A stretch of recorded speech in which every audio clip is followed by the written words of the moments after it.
Hey guys, Quince. Listen, I want to talk to you about Quince, and the thing about Quince is, sometimes it's hard to like mix a wardrobe together and get good stuff to have an amalgamation of great outfits, which makes style, right? And you don't want your style to suffer. So a thoughtfully built wardrobe comes down to that, like pieces that mix well and last. Also, by the way, and that's where Quince shines. Quince has the everyday essentials I love with quality that lasts. Lightweight cashmere sweaters, short sleeve Mongolian cashmere polos, linen bottoms and shorts, tees 100%. Pima cotton and European jersey line. Quince works directly with top factories and cuts out the middleman. You're not paying for brand markup or fancy retail stores, just quality clothing. So the cashmere. It's the same. I mean, it's the same stuff luxury brands use. So you can laugh if you want to, but it's true. The Pima cotton is a long staple, which means it stays soft and doesn't pill. Yeah, I love the shorts and the polos are they're my go-to. Yeah, you look good in a polo. You know, you're handsome. You want to look handsome? You want to look nice? You want to look pretty? Quince. Call to action. Here we go. Okay. Right now, go to quince.com/golden for free shipping and 365 returns. That's full year. That's one full year to build what you will. Now available in Canada too. So don't keep settling for clothes that don't last. Go to quince.com/golden for free shipping and 365-day returns. Quince.com/golden. Well, I'm having an issue with something more flags. So he loves dinosaurs right now. He loves them. Yeah. So then, like, we watched it. Yeah, I told you about that Dino Luna. I told you, we watched that. No. But what I'm saying is there's another one where they come out and fight. Okay. I've probably seen that one too. I don't think it's heroes. No, they're not. Yeah. Well, yeah, but he did. But now he did. And he's like, so now he has his 2 dinosaur toys. And he's, he puts one on the ground and he gets the other one and just chomps on the other one's neck. And he just goes, and I'm like, oh no. You know what I mean? I don't think you understand. But when we're coming home from Palm Springs, I don't know if you know this, they got like a dinosaur park there. It's like a thing, Yeah, I think so they're like, I told you guys, he calls it Daddy Roars. So now he sees it, and it's like, he's like, that's not bad, Daddy Roars. You know what I mean? He's a little scared at first. He's like, oh, I can't hold this in my hand. Yeah. But, so but he like loves watching that stuff. Yeah. So now I'm trying to find something for him. we had the first time I didn't only once, but I brought Calvin to. I think it was Little Rock because I had a gig in Little Rock, a gig in Billy wasn't born, and so I flew to Little Rock with him. I think it was Little Rock. We went there, and it was doesn't matter. Anyway,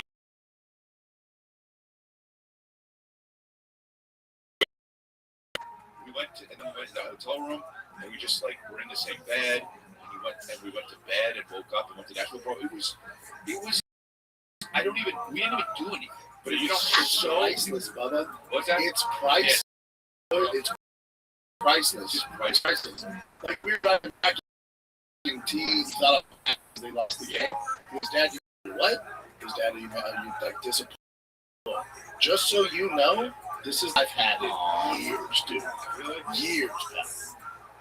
Yeah, that's great. Yeah, that's sweet you said that. But also swing the ball, swing the fast. Yeah, that's right. But also, but it's just the other at that level though. It's just like when you're grabbing the best teams around, you start to see like, oh wow, this is But it's just levels. These kids been playing since he did already. He struggled. The whole team. It's literally the top 25 teams in the nation. So, Mickey kid, we'll pretend he's 10. Right. And they spoke Spanish and he's pitching 67 miles an hour. Yeah. At 10. And he's like, how do I play baseball? So it's like, Just play baseball? Yeah. So I told T, I'm like, buddy. I go, buddy, I don't need you to be the best. Yeah. Like, there ain't nobody getting a scholarship to the University of Texas after this at 10. Right. I don't care. Now, at 16, 17, you're good. All right, we're going to have to figure it out. At 10, I don't give a fuck, dude. I don't care. We'll see what's up in 6 years. Yeah, that's I mean, The thing is, like, did he care? yeah, no, it sounds like he didn't. He cares. Oh yeah. Oh, but you said he. He don't get me wrong. Like I thought, if he loses in something, he's like it'll ruin his night.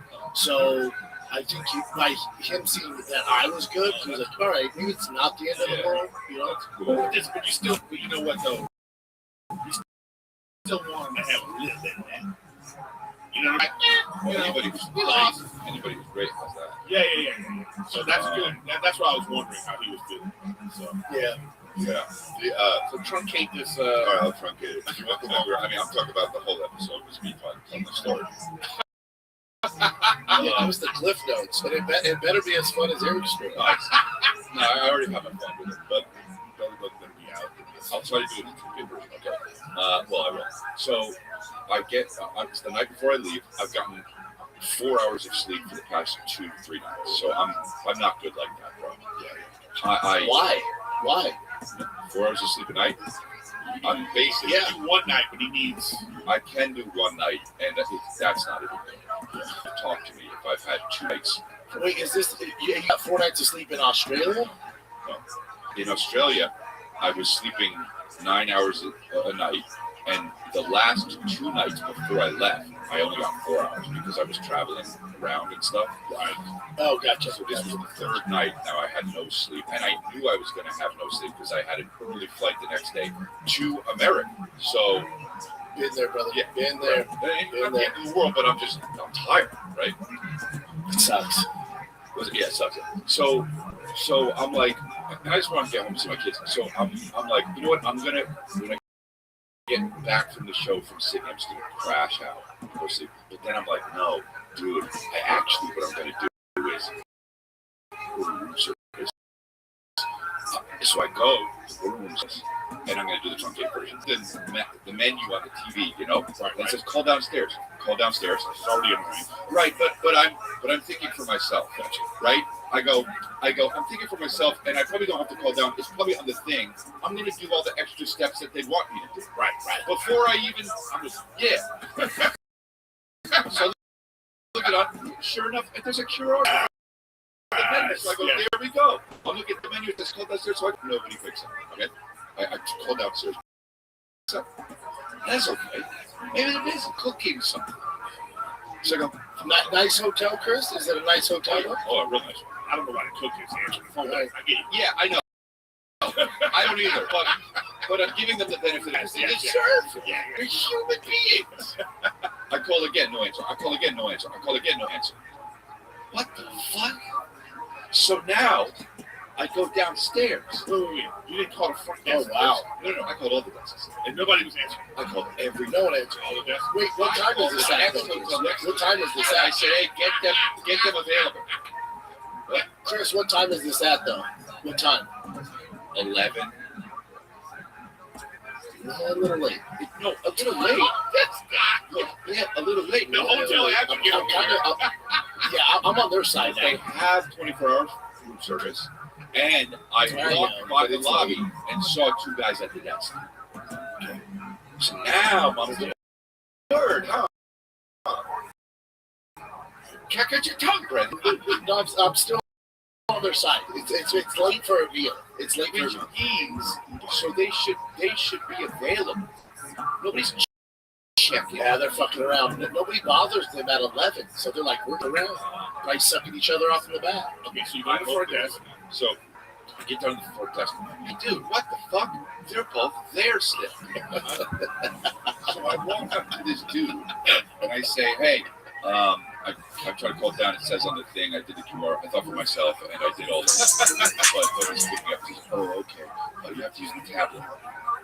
You know? And I said, the what? This is what he says. You have to use the tablet. So I say, what tablet? He says, it's on the writing desk. Now I'm pissed off. Just don't say writing. Right? Just say desk, bro. I know what you do on a fucking desk. All right? Yeah. So I go upstairs. I said, all right. So Wait. Okay, yeah, you go. Okay. No, you know me. I live more. Yeah. I'll try to truncate it. No. Because at this point right now, like, you're there. Yeah, so just order there. Dude, and I'm so with you. Like, Just order there. there was more. forget the tablet. How about There was more, and I tried to truncate it, but he wants a long version. So I need to know what happened next because I'm furious. Yeah, because I'm with Eric. I would have said, yeah, tablet. Next time I'll do that, but I'm here right now. For sure. My let's get extendo. Let's get extendo version. Let's extend it because I said to him, "Oh, well, that's great, but I'm here now." Yeah. I'll try to turn. Yes. Okay. I said, But he's by me, buddy. "I'm here now." Hey, listen, if we're bitching at a hotel, I know how it works. So you can get some steps. And I don't want any steps yet. Don't trip me. Because again, Chris, if you would have went upstairs and just went, oh, okay, I'll go use the tablet. They went. No. He went. So, but check out what I did. I said to him, "But I'm right here, and you're right. So let me just order it with you right now. You know, call them or whatever." And he says, "You have to use the tablet." Okay. Yeah. This is what he says.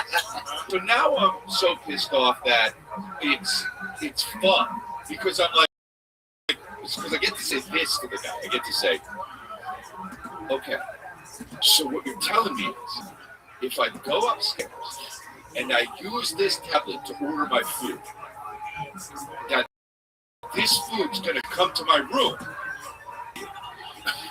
Then he says, yes. And I said, so that's all I got to do. Yeah. And that's it. So all I got to do is go up, use the tablet, and then food comes. Because the subtext here is, Yes. the subtext here is, Right. because if I have to come down here again, Another call. Yeah. So I totally get you because you're setting up that when I come down here again, we don't have a situation. Just know, if those elevator doors open and you see me, That's when the Jason's gonna be like this. You know what I mean? Okay. you said, Yeah. All right. Just established Right. with him. Okay, you got it. yeah. So he says, yes, sir. So I said, great. Now I'm happy going back on because either I'm gonna get the food or I'm gonna get to be so right. Yeah. Right? So I Well, go. at this point, it's 11:30. It's 11:30. At this point, it's about Too late. Too late for a meal. It's too late for a meal. So I go up. So I go up to the room. Okay. I look on the writing desk. There's the tablet. So I go move over to the tablet to turn it on. It's not charged. It's not charged. So now, I'm so angry. I'm calm. I tell you what, Jeff. Yeah. I tell you what. That's a loophole for the hotel. For him, I know. And I know that you must have been furious about that because it's like, I actually didn't think about how it's a loophole, but it is a loophole. it's a loophole for him because it's like, well, sir, I mean, this is like good. Well, I'm so sorry. I think it's out of my control. Yeah, that's what it is. Yeah, but so the good news is I put it. It starts charging. So I thought, fuck yeah, they can still be in trouble. So I go order the food. I get bolognese because I've eaten well all at 6 zeros. I got bolognese. I got a cheeseburger. Talk to me. Yeah, hell yeah. And club soda, bro. Add to cart. Send. Great. That's it. Now this is the scene in the movie where the clock's going. Yep. 35 minutes go by, and I'm like, this is the moment where you're allowed to start to get a little bit. Where the fuck's my food? Yeah. It's happened before. Yeah. But so I go downstairs. Yes. By the way, too, you're almost glad. Oh yeah, You're almost glad. I set it up. Yeah, you're almost like, oh, yes. Because I set it up. I'm worried that it's going to be a different guy down there. Oh, bro. Oh, if it was, I'll get that guy. I'll go to his house. Imagine You said driving the wrong way on the street. I'm going down, man! This fucking thing wasn't even charged the way. You almost got a loophole, and I put it on the dock. So the writing desk in the trunk. yeah. So I call again. So no answer. So You had to be sure. yeah. Oh, I called a few times. He gave you the opportunity. So my tour manager, I asked them that week before that, this incident, like, 4 days before. I said, who's the we were talking about different people to work with, comedians and stuff. He gave me some good gossip, but I said who is the easiest person to ever work with? And he said, I'm not just saying this. I know it sounds like it, but it's definitely you. Okay, so it's like, oh, that's really nice. I said, I gotta be a fucking diva. I gotta get, this is bullshit. I can't be the easiest guy ever, right?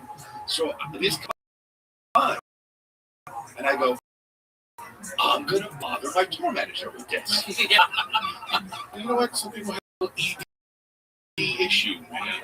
And it doesn't mean your life is over. Personalized treatment options to help you take back control and the spontaneity of it. Thanks to daily meds. Yeah, hymns can't help you pull the fitted sheet, right? They can't do anything like that, but they can help with your performance in bed. So take control with hymns. And ED, which some people do suffer from, it doesn't mean your love life is over. Yeah. You get personalized treatment with hymns, and it'll help you get back in control. And also spontaneity, which is great, thanks to the daily meds. So through hymns, you can access personalized prescription treatment options for ED if prescribed. Hymns offers so much, like access to ED treatment options ranging from personalized products to trusted generics that cost 95% less than brand names if prescribed. To get simple online access to personalized, affordable care for ED, hair loss, weight loss, and more, visit hims.com/golden for your free online visit. hims.com/golden. Your product include drug products which FDA is not approved or verified for safety and effectiveness. Website for details, restrictions, and important statements. Thousands of free movies and shows. From that. This is free.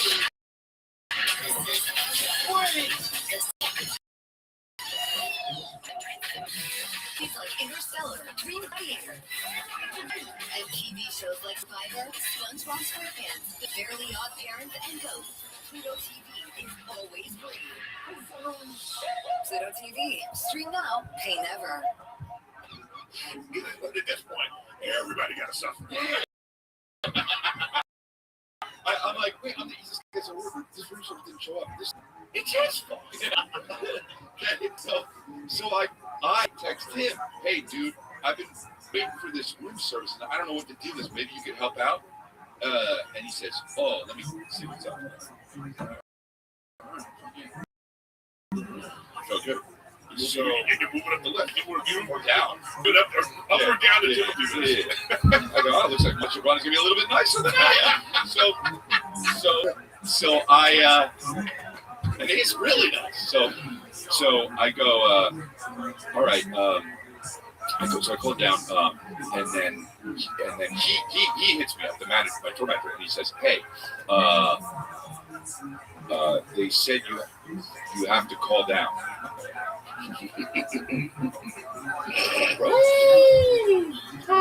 Yeah. Okay. And I say, no. What's the number? I said, what did you use to call down? He says, you have to hit 5-5. And I was like, what is this? A secret that they only give to? So I hit 5-5. Nothing. Okay. So I say, hey, 555 doesn't work. He says, By the way, yeah. You know what he says to that? It actually might be 555. So I'm like, now it's just so interestingly off what's happening.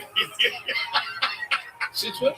By the way, and this really did happen, but if you hit 5-5 and it starts ringing, then how could you hit 555? Because after you hit the first 2 5s, Yeah. it starts fucking ringing. yeah, unless you get the other. Which is what I did. I go, it rings, okay, and the guy picks up. I said, hey, he says, yeah, so I hear you're not getting your room service. He talks about it. And I said, yeah, it's just want to know what's going on. And he said, we got to order you. Which you knew was coming. Which you knew was coming. Yeah. And by the way, did you ask about like why is it 555? No, I was too deep in the beats, honestly, at that point. Was that on the writing desk? That was there like on the phone that says call Yeah. certain numbers? Was it on there? yeah. There's a 7-layer. Or they thought it was a joke. I was in the 7. Or they thought it was a joke. I don't. They thought that someone ordered bolognese at midnight is a joke. This is fucking eating too late shit. He's putting you in the dip again. He's being a real bitch, man. He was across the world. He was on American time for food. There's a 7-layer bean dip of anger. Yeah. And I'm deep in the beans. Yeah. You're I'm sour cream. Guacamole. You're past the cheese. No, fucking pico de gallo my ass. You're I'll go get up and pick up the guy. you're in the beat. Right. Okay. So, I mean, cheese has been crazy. So I'm like, I'm literally like, oh, yeah, you did. I said, you got it. I put it on the tablet. Hey, dude, the good news is, you got it. Okay? So he says, did it come through? I said, but I did what you said. And he says, yeah. By the way, it's probably like 50 minutes in because I had the time to do it.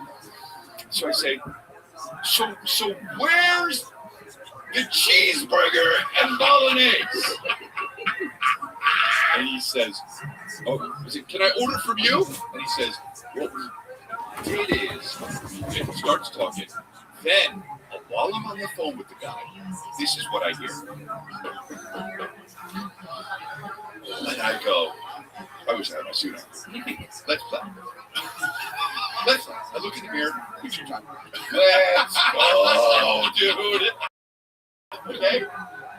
So, I open the door. There is a waiter. Just a fucking... In my head, I'm like, oh, dude, maybe my food came. Maybe he's wrong on the thing. Yeah. I open the door.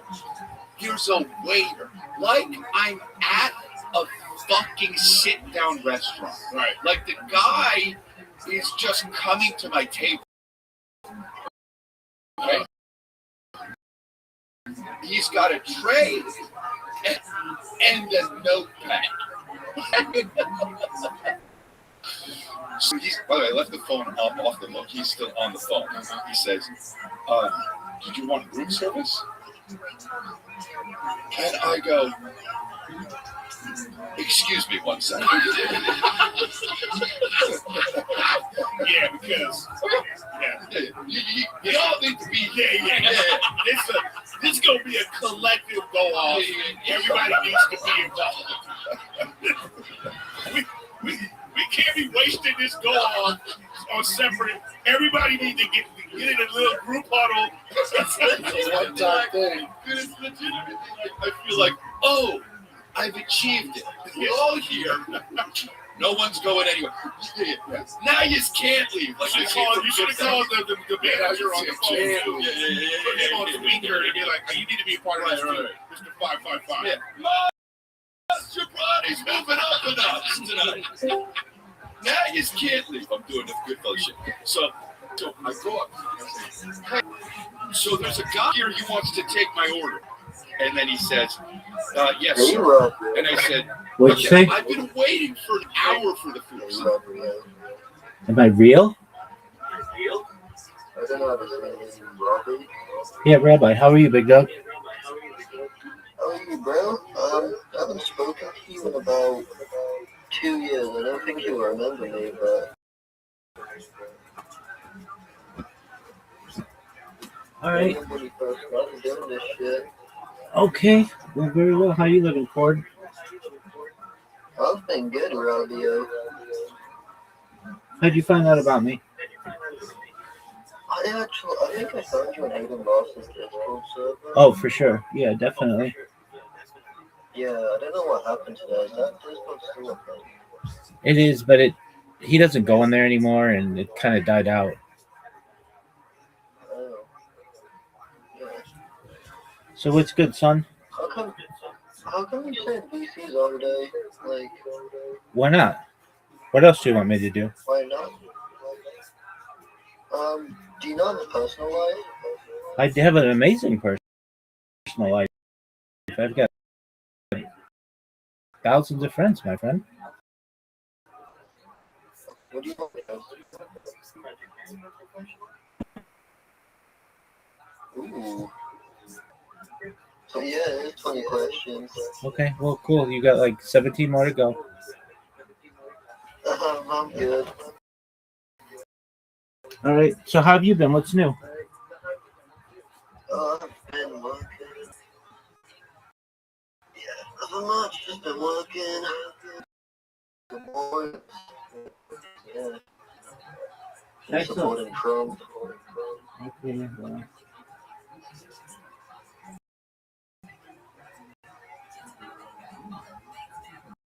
How's that going for you? Oh, it's amazing. All right. Well, I can tell you're probably not in the United States.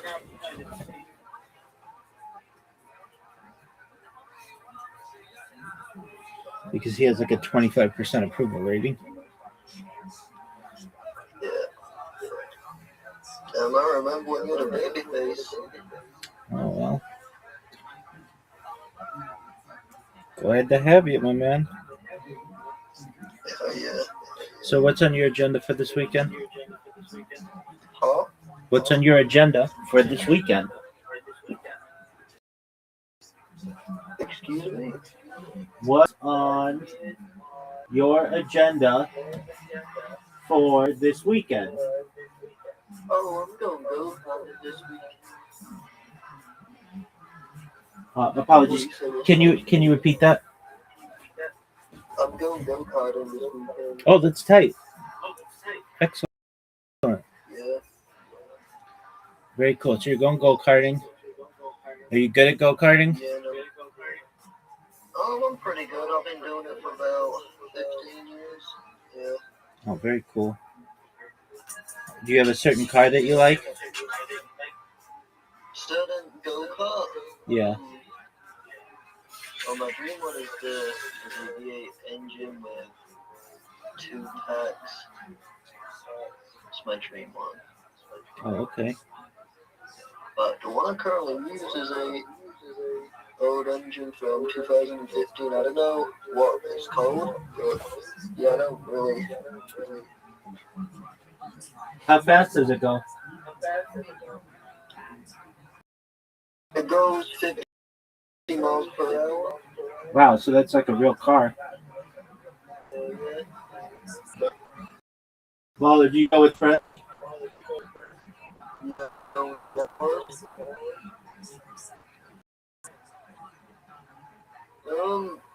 You don't really care about winning, but it's usually one of my homies, Zach, who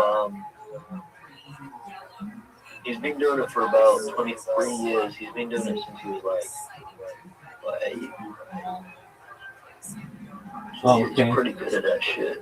And do you guys rent the cars or do you own them? We don't own them. We rent it from a place. That's cool. And how long does it take you to? How long it takes? Yeah, how long does it take to do a lap? Oh, probably fastest was 1 minute. 1 minute 30 seconds. That's pretty cool. That's a pretty big track, then, right? It's about a mile.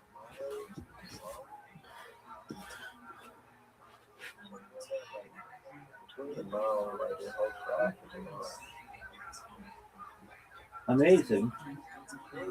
Have you been watching any? Have you been watching any Aiden Roth recently?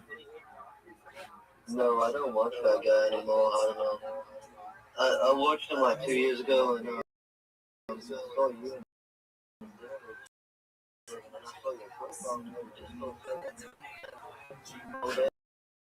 I think I was like one of the first people to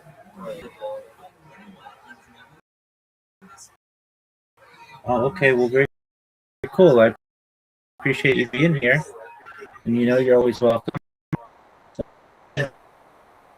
I'm just actually surprised. Why is that? Huh? Why is that? I thought you gave up. He was like, didn't you give for something back then? World peace. Huh? World peace. Oh yeah. And we need it now more than ever. Hell yeah.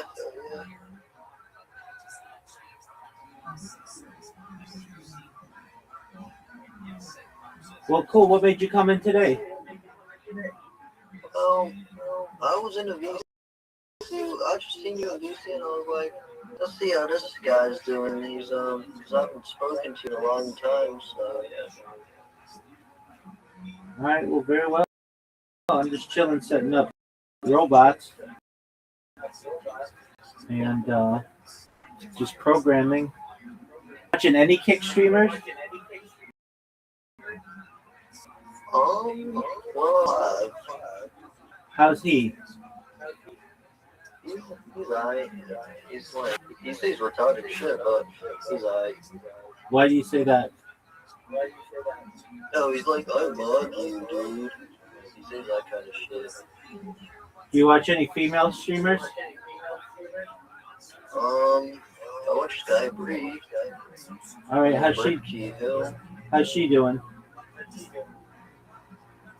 She's doing amazing. All right. Why is she doing amazing? She's still looking beautiful as ever. Okay, so she's just eye candy. Yeah, she's a punk star. Oh, all right. Does she You do? didn't know who Sky Bree is? No, I don't know who that is. You don't watch pornography? No, dude, I'm perfect.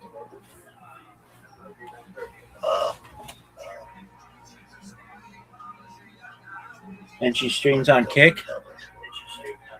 Huh? And she streams on Kick.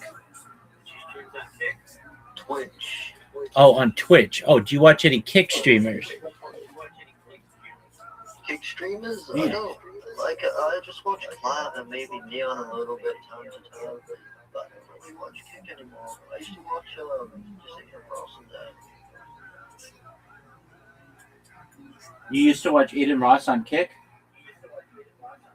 Yeah, but honestly, Kick's kind of yes. Yeah, why do you think so? I'm in agreement with you, but why do you feel that way? Because, like it's an 18-year-old site, and most like people, because they got demonetized and shit, the site should have like all rights. You know what I'm saying? Because like if you say the N word in a kid on Kick, you get like demonetized. Yeah, why do people want to say I that mean, though? that's the same with Twitch. Yeah, but why do they say that?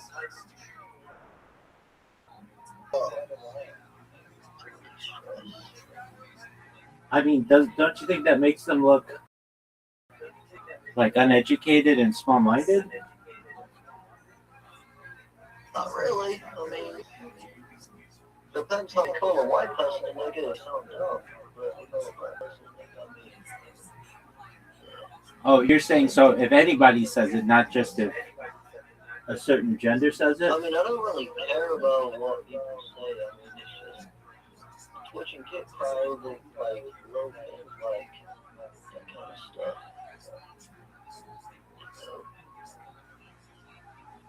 Okay, so did they demonetize any of your favorite streamers? Well, I don't really have a favorite streamer, but I know people who was demonetized from shit and stuff. And You don't have any favorite streamers? not really, dude. Okay. What about like the big people on Kick, like XQC and Oh, I haven't heard of that nigga in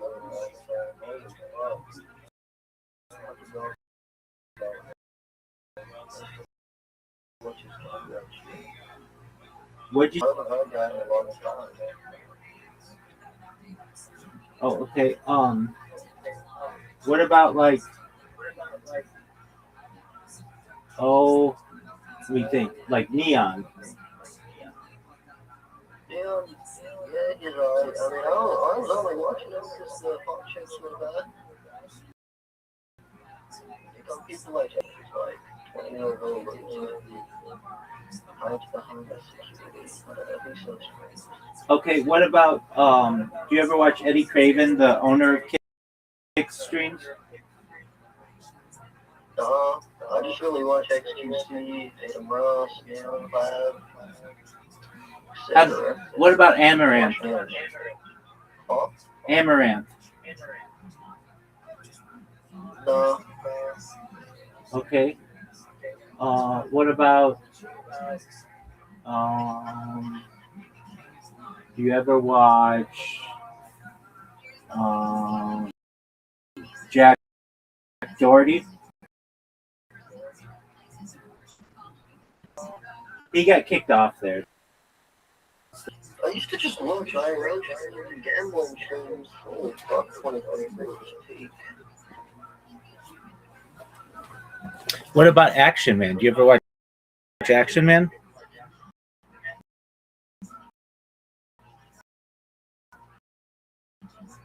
Honestly, man, most of the people do. That's okay.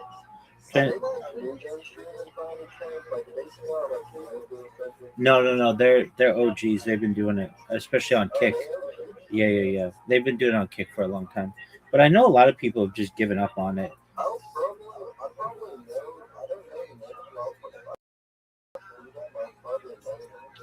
Yeah, I'm in agreement with you on that.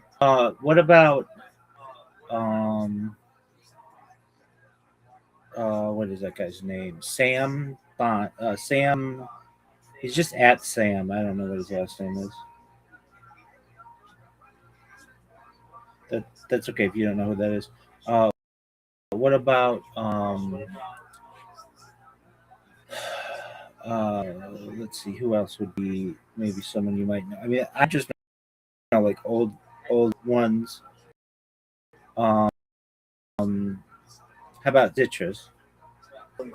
Yeah, he's Aiden Ross's boy. Who's that one guy who's like the island boy? What about Sneeko? Sneeko, I don't like that dude. I watch him.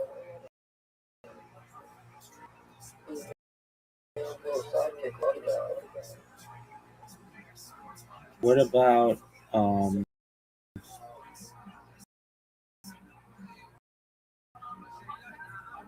man, I'm trying to think what you might know or that I would.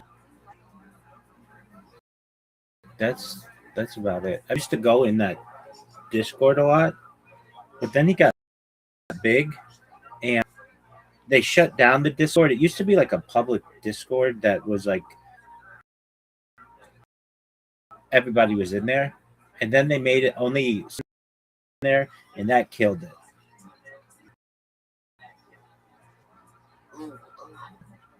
The reason why it's streaming is because it gets flooded by a lot. I've seen all the streamers who get people call 911 or call someone else and manipulate.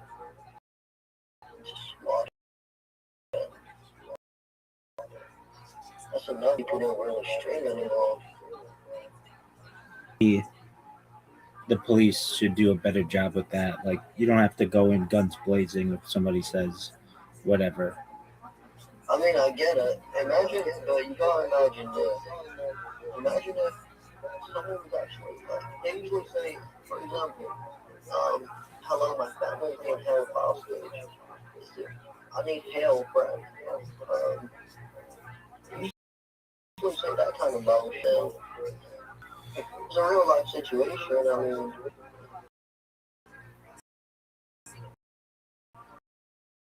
you can imagine, like, everyone's Right. You're making an excellent point. I get that. I think the police, I agree, they should take a better, like, they should maybe, yes, I mean, when you're on the phone with 911, they can track you, so I think they should track every time and confirm it real quick. Right. Like, that wastes a lot of resources. Right. And I don't think you have to send the SWAT team every single time. You can just send a police officer. And it usually is the police who come to his house, and it's usually about 10 days, 20 days. yeah, that's what I'm saying. You don't have to do that. Oh, yeah. Hey, if it's okay, I'm probably gonna head out and sleep because I'm very tired. I've been busy. Absolutely, big dog. You know you're always welcome here. You take care, my Yeah, man. Peace. Hey, have fun. Yeah. That's tomorrow. Excellent. Take care, my man. You too.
Huh.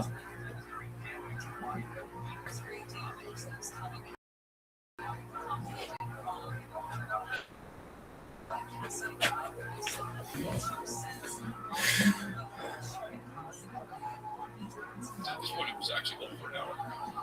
And I said, and now here's the thing. You told me to come back up and use the tab. I did that.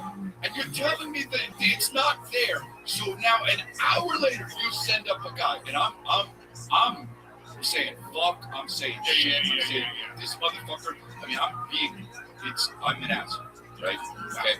I think it was warranted even still. Yeah.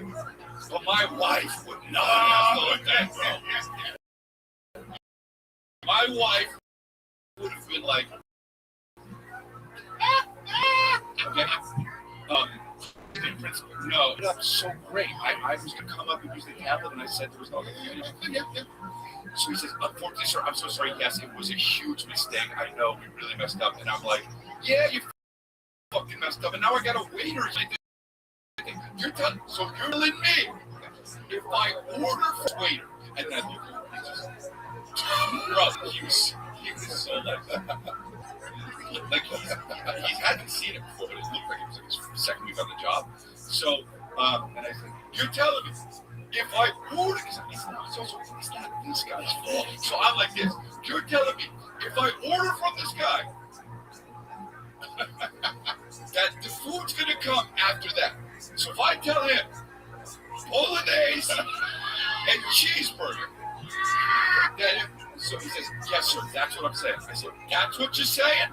And he says, that's what I'm saying. I said, so I hang up, I walk over. I say, so the bolognese and the cheeseburger, please. And he says, okay. And he doesn't even write it down. And he doesn't need to. Yeah, there's two fucking things. Yeah. And then goes, right? So later I get the fucking bolognese and the cheeseburger. And some balls and spin. But you know what? I'll leave it. At this point, I'll be giving you some money. Right? So he bring it up. Good? So is it good? Bring it up. So I know you've been to Australia. You've been So sometimes when you go to foreign places and you say things like, hey, I'll have a cheeseburger, a fucking, depending on what country you're in, cheeseburger might be a fucking rat sandwich, you know? But you figure Australia, and it is. However, it only comes with mayonnaise.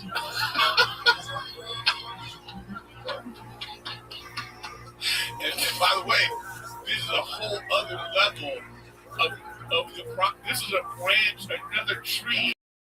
You know what I mean? It has nothing to do with this problem. It's another. Yeah. Compounded this problem, bro. And let me tell you something. I like mayonnaise. I don't like it. Okay, but I like mayonnaise. And let me tell you something else. Sometimes when you say cheeseburger in a foreign country, it's a little bit different than American cheeseburgers, which cheeseburgers are. I understand that. But when you say mayonnaise, it should just be mayonnaise.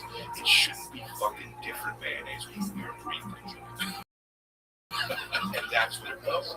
On both sides!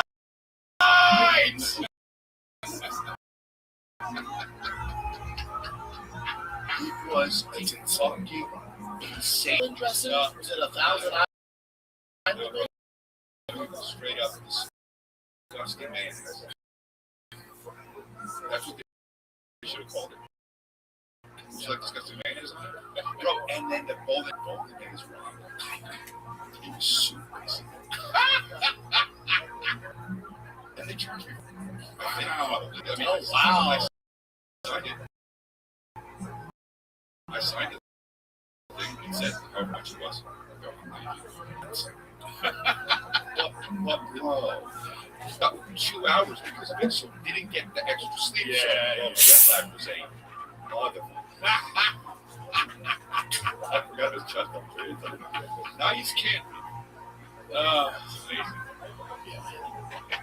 You know, it's just, I just, and even that version was truncated, by the way. If you're really version, I did for 5 minutes. I'm just saying, like, there's like levels of stuff. You just want shit done right. That's all. You know, you want what they say they offer, you know, and then you deal with like this kind of stuff. You know, and it's like, know that everyone just kind of, I understand, and I am, right? Like, I'm doing my dream job, and I get that. However, when I go up and I do my job, I give it 100%. I hear that I'm autopilot, and I crush. It's my dream job, and I know you don't want to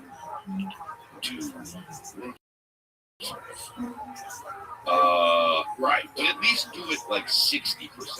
Here's my thing. Yeah. Yours seems like a communication thing, Chris. Yeah. It's not like they didn't want to get you. No. It seems like there's Yeah, a lapse in the The communication. system's broken. No. So I 1,000% disagree. Oh, okay. Okay. This ain't the communication. So we're just equivalent to we're in a restaurant, guys, and you go, I would like the carrots. They say some shit like, we can't. we don't do, we can't. And I'm like, do something. Yeah. So what do you put some carrots on the plate? Listen, and bring me these fucking carrots. Like, you're a jackass place. Say this is a jackass. My thing is like, I think it's people who are trying to get over all the time. Sure, And yeah. I'm not trying to get over. No. I'll pay for it. I'll pay for it. Yeah. That's what I'm saying. Like, you don't make $2,600 at the Ritz-Carlton. Yeah. Or here's other. You go to breakfast. I'll go. I just want one pancake. They go, oh, we don't sell one pancake. That's serious. You know? And I'll say, hey, put the order in. Yeah. For the 5 pancake. Why do I love this shit so much? I want you I do to the same shit. put one pancake on the plate. God. You know, and it's like, Hey, Eric, you know what though? Eric, you don't have these problems at the Ritz-Carlton. That's That's right. what's That's about. you know what? You're 1,000% on that because even when I'm at this car, we walked up to get breakfast at the cafe and they had a buffet going, but you can also order off the menu. That's a sign. That's a sign you're at a great place. So we ordered off the menu because I'm not trying to be a complete fat ass. I said, I'll just get my one other thing. But Wolf was eating the bacon, and so I said, I go, it's not all. Just go over and get some bacon. She was like, there's no way to figure it out. Go get me. I was like, You pay for it, they treat you right, pay for it though. But my thing is like, if I can do $2,000 a night and not deal with any issues, or am I spend $200? I'm putting some shit. The hotel I was in was extremely nice. It wasn't a Ritz-Carlton, but it was extremely nice. no, but my thing is this: if you offer a service, do that service. Yeah. That's all. I don't care where you're at. Yeah. I don't care what the thing is. You just do the service. You know what I mean? You know, and again, the job, it's not government assigned. Right. They didn't say you have to work at this hotel. No, the guy filled out an application, probably had an interview, and he's like, I'm going to do this job. And now you're just like, what? Because sometimes you just kind of go, like, I know it's, the moment that this all went off the rails for you is when the guy said they have to go upstairs and use the tap. Yeah, that's absolutely right. Oh, no. Women is okay with that. Yeah, because that's the moment you go, I don't. I get this up. Yeah. Because you're telling me right now that you don't have a direct call. Here now. Look, dude, we're eliminating all of the shit. Yeah. Hi, sir. I want this. Yeah. You can't, what do you say? You saying you can't just call the kitchen right now, or you don't know the guy that's in the kitchen, or you can't. This is how I should have went, sir. You know what? I got you. He goes and goes, hey, Rico, you over to the fucking kitchen. Get a bolognese and get a cheeseburger ready, and then we'll take care of this like that. They couldn't have done it. He could have done that. He could have done that. they did do that means there's like this is like restaurant red flags. Chris, when you started, oh boy. Nah, because I that's the last resort for me, bro. I rarely start swearing. Right? Like, see, it's my go-to. It's because I grew up. Yeah, I didn't just was this big thing. I had So, like, I was at Boston's football game. The parents are on, but Boston at the on. I only have the rest. You need to get back with the rest of the parents. I just know. Take it easy.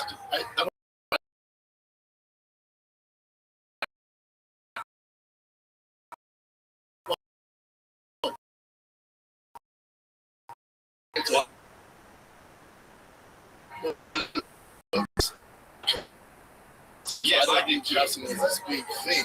I had So the parents aren't allowed on the field, but Boston that he needed help on that had to tie a shoe.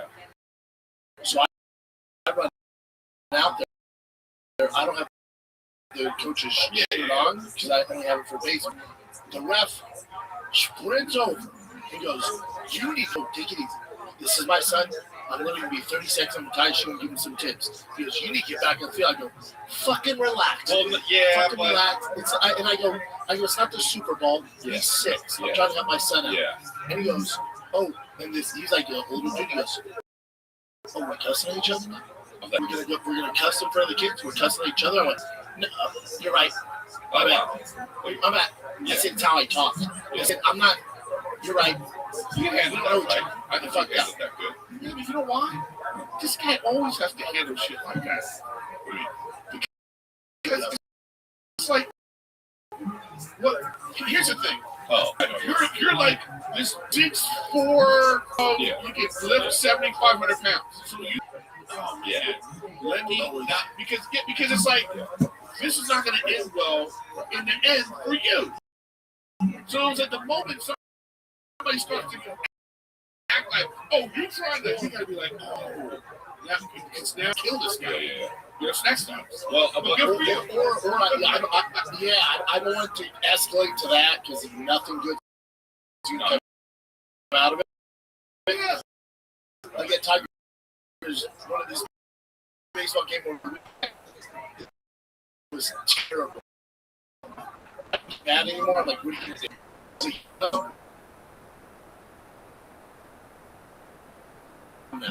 Yeah. And the other coach, my buddy, this one guy, Tony, he goes, "You guys should be ashamed of yourself. I don't know how you're going to sleep tonight." The young kid who's maybe 18 turns around and goes, "Shut the fuck up." And I go, "Whoa." The young up. Yeah, he turns around. I was laughing. He turns around and goes, "Shut the fuck up." And I started laughing. I go, "Holy shit. Good for you, man." And then the coach behind me goes, Excuse me? And the kid turns around and he's looking at me. He thought I said it. And he goes, "You heard me." And I'm like, "Okay." And I go, "There is no way you're talking to me. Oh, That's not happening. There's no fucking way you're talking to me." And he goes, No, not you. The guy behind you. The short guy behind you. The short guy behind you. I'm like, "Yeah, dude. I don't want these problems." You in an altercation, you don't find the biggest dude, you find the smallest guy. And you shut the fuck up.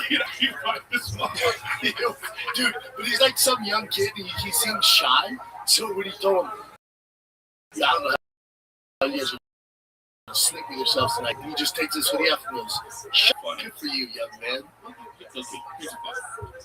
When you're at curse level, when you're ready to curse, here's something about that. I'm thinking of this thing. Okay. When you're cursing, you already know that this is off the rails. Oh, yeah. No. Yeah. When you're in your bag, Not focused on it's not when you're cursing, right? It's when you're like this. we tried to. Nobody was paying a flyweight 6 figures like they were paying a branded shop. It wasn't happening. So for me, wasn't a hustler. I focused on trying to grab all these sponsors. Even when we tried to, nobody was paying a flyweight 6 figures like they were paying a shop. It just wasn't happening. So wasn't a hustler. I was not focused on trying to grab all these sponsors, even when we tried to. Paying a flyweight happens.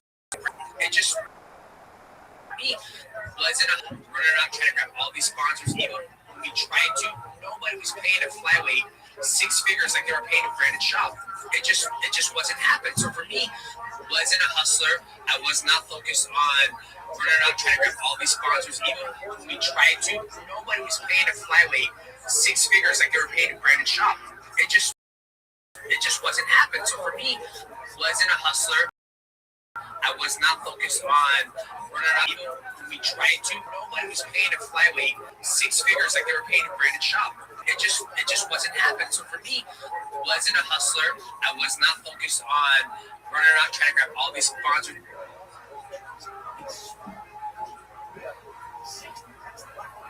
That's what you're Because when you're like this.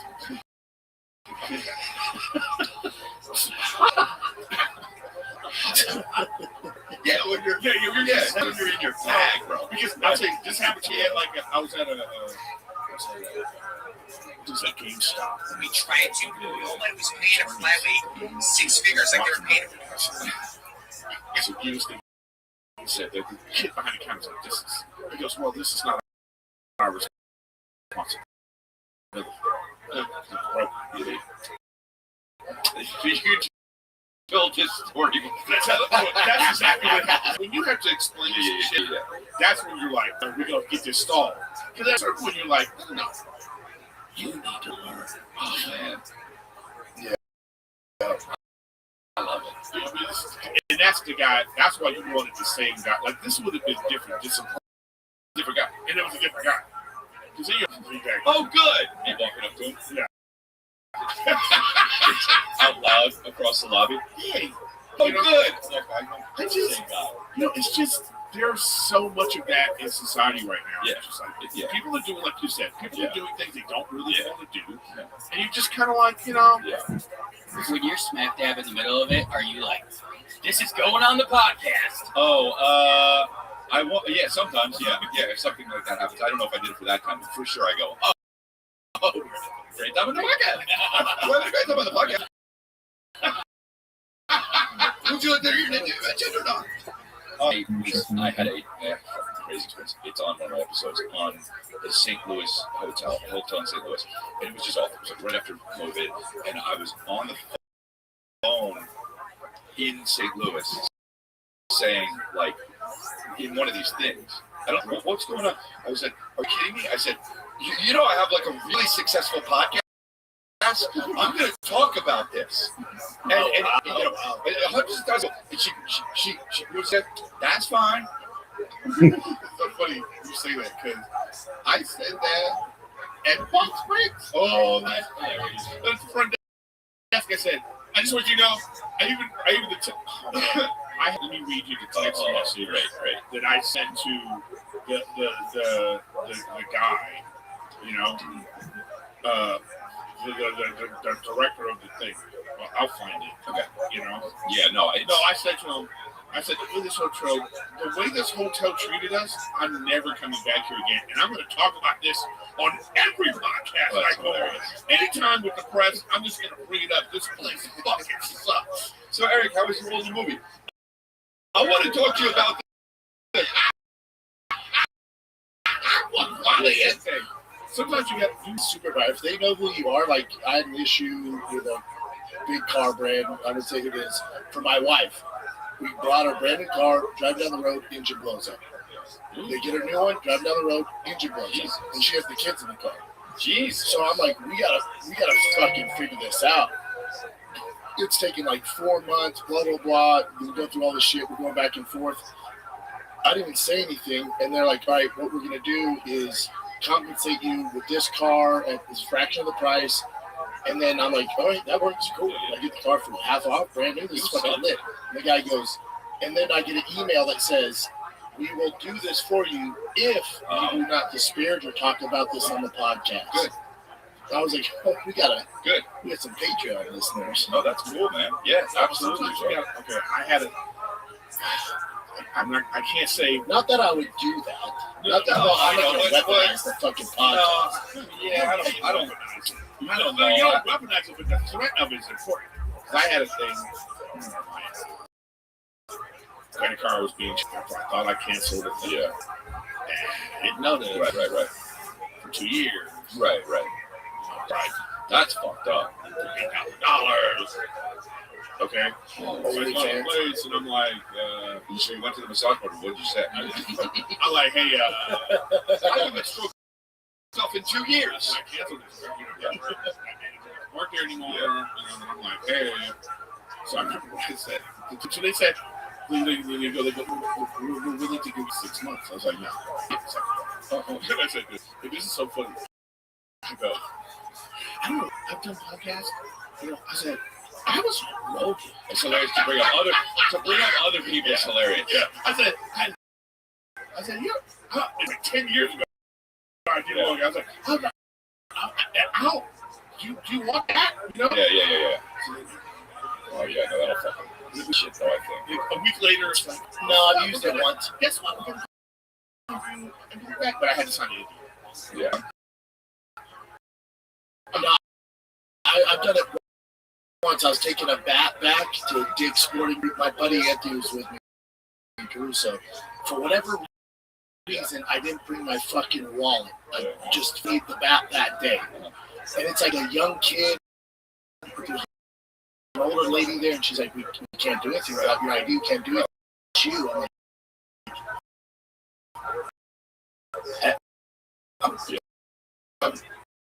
I'm telling you, it's me. It's under Brendan Shaw.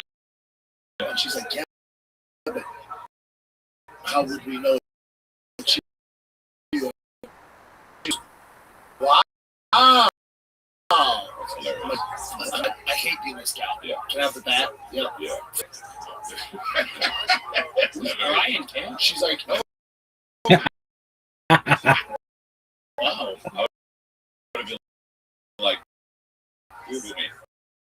Oh, it seems you associate Ways people can handle things. Yeah. I So handle things right. I always think like, yeah,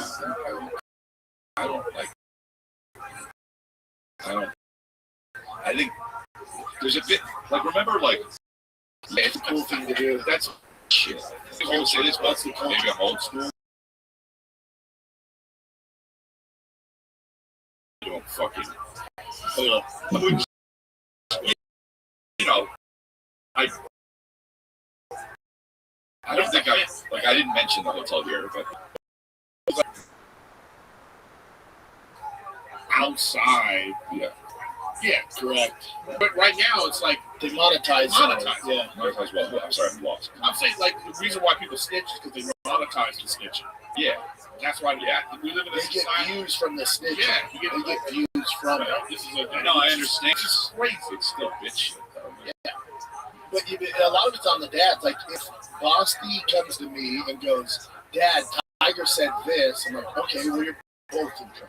He's like, I didn't do anything like you did. You brother, you snitch on your brother. Now you're both in trouble. Yeah, I started doing that with Calvin. He'll be like, Billy pushed me, and I'm like, I saw it. I said, did it hurt at all? And I was like, no. I was like, all right, well, come on, buddy. You don't go just tell them everything he does. By the way, guys, March 20th. March 20th. Oh yeah, Live. Austin, Texas. should be fun. The Golden Hour Live. We're going to be live in Austin at the Bulky Gap. Shit, that's next Friday. Yeah. Is it next Friday? Holy And then shit. stay for me. I think you get a discount if you come see me and then get a ticket. I'll be in Austin. I will be in Vancouver, Kelowna this weekend. Oklahoma the next weekend, Columbus, Ohio, St. Louis, we're going to Little Rock. So, and then Chicago. My Brea date is moving, I'm sorry. But it's moving to some other time in the summer. April 25th, I'll be at the North Iowa Comedy Festival. You just make up places, right? This is You're always doing a festival somewhere in some weird town. Sorry. I love little town stuff. Yeah. I'm tired of the comedy business. I love male performer people. You're a lady. You're a fucking lady, bro. I'm on stage. Hell yeah, bro. Ladying it up. It'd be good to see old Shabby in person. Yeah, I know.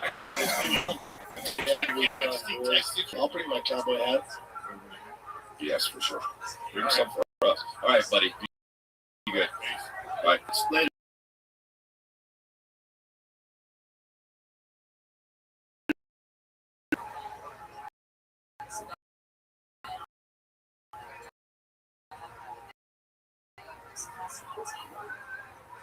This podcast sucks so much.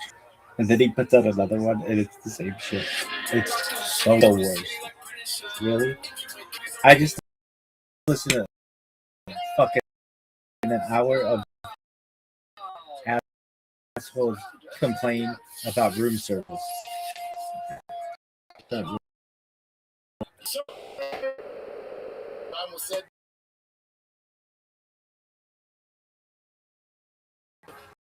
they got field day today. Field day's amazing. Buddy, you never had field day? I was a youngster. It was like the Olympics for elementary school. Oh, is that where you tie to another friend and jump? You tie, we do full-on sprints, relays, there'd be pull-up. It was like straight up the Olympics for kids. Yes. And so my son last night was like, Dad, this is our last day of school tomorrow. Before spring break, we have field day. I'm like, dude, lit. Go over some of the events. I'm like, don't you have the spread? Like, you guys do waves, and they take the top kids from each wave, and then at the very end, it's like the gold bracket. He's like, no, we like duck goose. We jump into a ball pit. I'm like, oh, why not? Field days are not the same anymore. Bring back the nigga program. Yeah, dude. I was like, whatever. Housewives of the UFC is popping.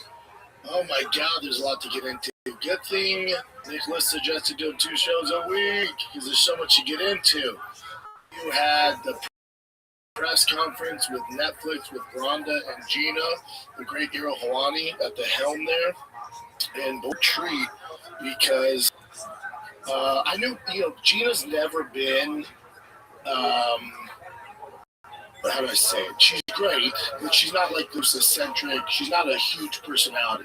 Complete dime. Mm-hmm. Like, she is a dime of all dimes. Crazy. You look at her like, she's crazy. She's like Kris Jenner. She came back hotter than ever. Yeah, dude. She's like a Kardashian with a fucking fake stuff. She's on weight, obviously has the sweater puppies bobbing. She's fucking crushed. Heavies are heavy, dude. She's in her face is ridiculous, So she's doing great. And then Rhonda. This is my thing with Rhonda, and people. Oh man, she seems so upset. She's so angry. She's angry towards the UFC. Buddy, these young kids that are new to the UFC. Oh, you forgot. Like back in the day, this is what made Ronda Rousey. On top of the world-class skills, she is so good on the mic when she wants to be. Obviously, the Amanda Nunes, that was a weird time, it was a dark time, but this is the vintage Ronda that we're getting. The fan base like, oh my God. It's like, yeah, how do you think she got so big and famous? Mm-hmm. Top 3 most famous, if not top 2 most famous UFC fighters of all time. So This is how. So when she gets on that mic, and when you give Ronda an enemy, buddy, good fucking luck. And her and Dana are cool. Like Dana did a lot for her. She did a ton more for her. So I think she's like, cool. Say less to friends, but game on. And she goes so hard in the paint, and there was not a lie detected. Yeah, if you start watching UFC at their era, then you don't remember Ronda Rousey like when they used to do the face-offs. Dangerous. Yes. Play this tune? It used to be that it was the best place that you could come in combat sports to make a living and be paid fairly, and now it's no longer. It's one of the worst places to go. It's why so many top athletes are leaving to go and find pay elsewhere. It's either champions like Valentina are selling pictures of their titties on OnlyFans. You know, like these people are, a lot of them at the ground level, they can't support their families. They're living level fighting full time. And this company just got $7.7 million. Like, there's no reason that they can't pay their athletes at least a living wage, and not even that, to at least be able to match what these athletes. Why do they expect to get the best athletes and the best aspiring kids that want to be something into MMA? Why not go into football? Why not go into boxing? Not go into anything else? And so they're bleeding talent because of their short-term greed. They're thinking about the next quarter. They're thinking about their holders. They're not thinking about their responsibility to be, stewards of the future of the sport. Protecting facts. Yeah. The thing too with Raw is this is a huge platform. Mm-hmm. She's going hard in the paint. I think casual fans are like, I don't get it. I thought the UFC's crushing. It's like, they're making money. That doesn't mean that they're crushing. She actually, press conference, she said that. She's like, I learned when it comes, Dana White is the best when it comes to promoting, but I learned from the best. And you kind of see it where he knows how to promote. Like, well, see, how did Howard Stern, these titans of their industry, when they're trying to make waves, they come in and they go scorched earth. Yeah. So for Dana, remember, if you go back when he was coming up, dude, Striker, Pride, Bellator, like this passion and this fire. Honda has that. So she knows, because the ponies in town, so Netflix and UFC. Yeah. I learned from the best. Get ready. And Dana's like, I guarantee you, Dennis, I bet you he doesn't even respond. Well, this is something I haven't even thought about. Back in the, he would have went live on it and fucking lit you up. Because back in the day, remember, he was like on that tear. But that's when he cared so much about the UFC as a product. Now that I feel like Zuffa boxing is his product, it almost feels like he's treating UFC as like slap. It's like he's not putting that. He's made it. So he's, and he, to Ronda's point, it's almost like fair comment. He's lame, and there's different pilots, and he's in the back sipping wine going, pretty cool, right? Yeah. He doesn't have any control. Mm-hmm. Every now and then he might go to the front, like, you're on course? We're good? Yeah, we're good. Okay, cool. But he's not really in control. He's the dude who built the plane, and it's going to the destination. He's made it. So, but even with Zuffa boxing, it's kind of, because he knows he wants to grow that venture for him. So to grow, but still not the vintage thing. No. He's going after Eddie Hearn, and he's like, dude, we're crushing. This is like, what do you say? This is like beating up babies. Like, quick question. Beating up babies, your phone fights in a bar, man. Yeah. There was 300 people and nobody's watching. Yeah. Well, that's why, I don't want to say whose podcast, but you're putting some boring fighters, in my opinion, on some of the biggest podcasts. I'm like, that seems like a game makes someone who's not that interesting that you could pay a lot of money, because right now should fight in my living room and I think I have something else to do. You know what I mean? He's a great fighter, but he's missing that. That's no one cares about him. That's why like Ryan Garcia doesn't really give a. He was like, what's that going to do for like? That's not selling. That's not making me money. It's a tough fight. Yeah, and it is a tough fight, but that's why you'd rather just. And he's like, what is that? Who's watching that? Yeah. Agreed. Yeah, what Ronda's doing is a page out of Dana's book. Again, Dana won't even respond to it. He'll respond to it. And that's a conspiracy theory. I don't know what Joe does. Maybe Joe just really finds him interesting because Joe does love boxing. Yeah, he's a purist. Yeah. He doesn't give a fuck about views or anything. Yeah. Joe have, a freaking guy who thought he saw an alien on his it took us 3 hours. They didn't give whatever, not fake views. And he's like, I don't give a fuck. That's true. That is true. Also that. Yeah. I was saying this the other day, Netflix, if there was a way contract-wise, could do the funniest thing possible What? If the UFC lets John Jones go, and I mean the only problem is Conor does have his contract, but if they were able to get the card that we all wanted and put that on Netflix the same day as the White House card, and no one watches the White House card, that would be such a chin check for the UFC, because then they'd be like, damn, now we actually have to start putting some fights that people want. Force their hand. And I would love that, like, especially, Francis got a lot of heat when he left the UFC. If you remember, too, Dana's like, we've decided to let Francis go. That's not true. Francis decided to fight out his contract and decided to go in a different direction. So Dana tried to save face because we decided to let him go. Not true. He decided to leave. His contract was out. That's not true. And a lot of people are like, oh, Francis dropped the bag. Once you leave the UFC, where do you go? He's like, well, I'll show you where I'm going to go. I'm going to fight Tyson Fury. And so I don't think I beat him. I'm going to fight Tyson Fury, make more money. I'm going to fight Anthony Joshua, get sparked out, but still make more money than anybody. And now I'm going to fight just this big schlop, Vieira in fucking PFL. Nobody's going to watch, but I'm 10 mil there too. And then I'm going to make promises and just leave.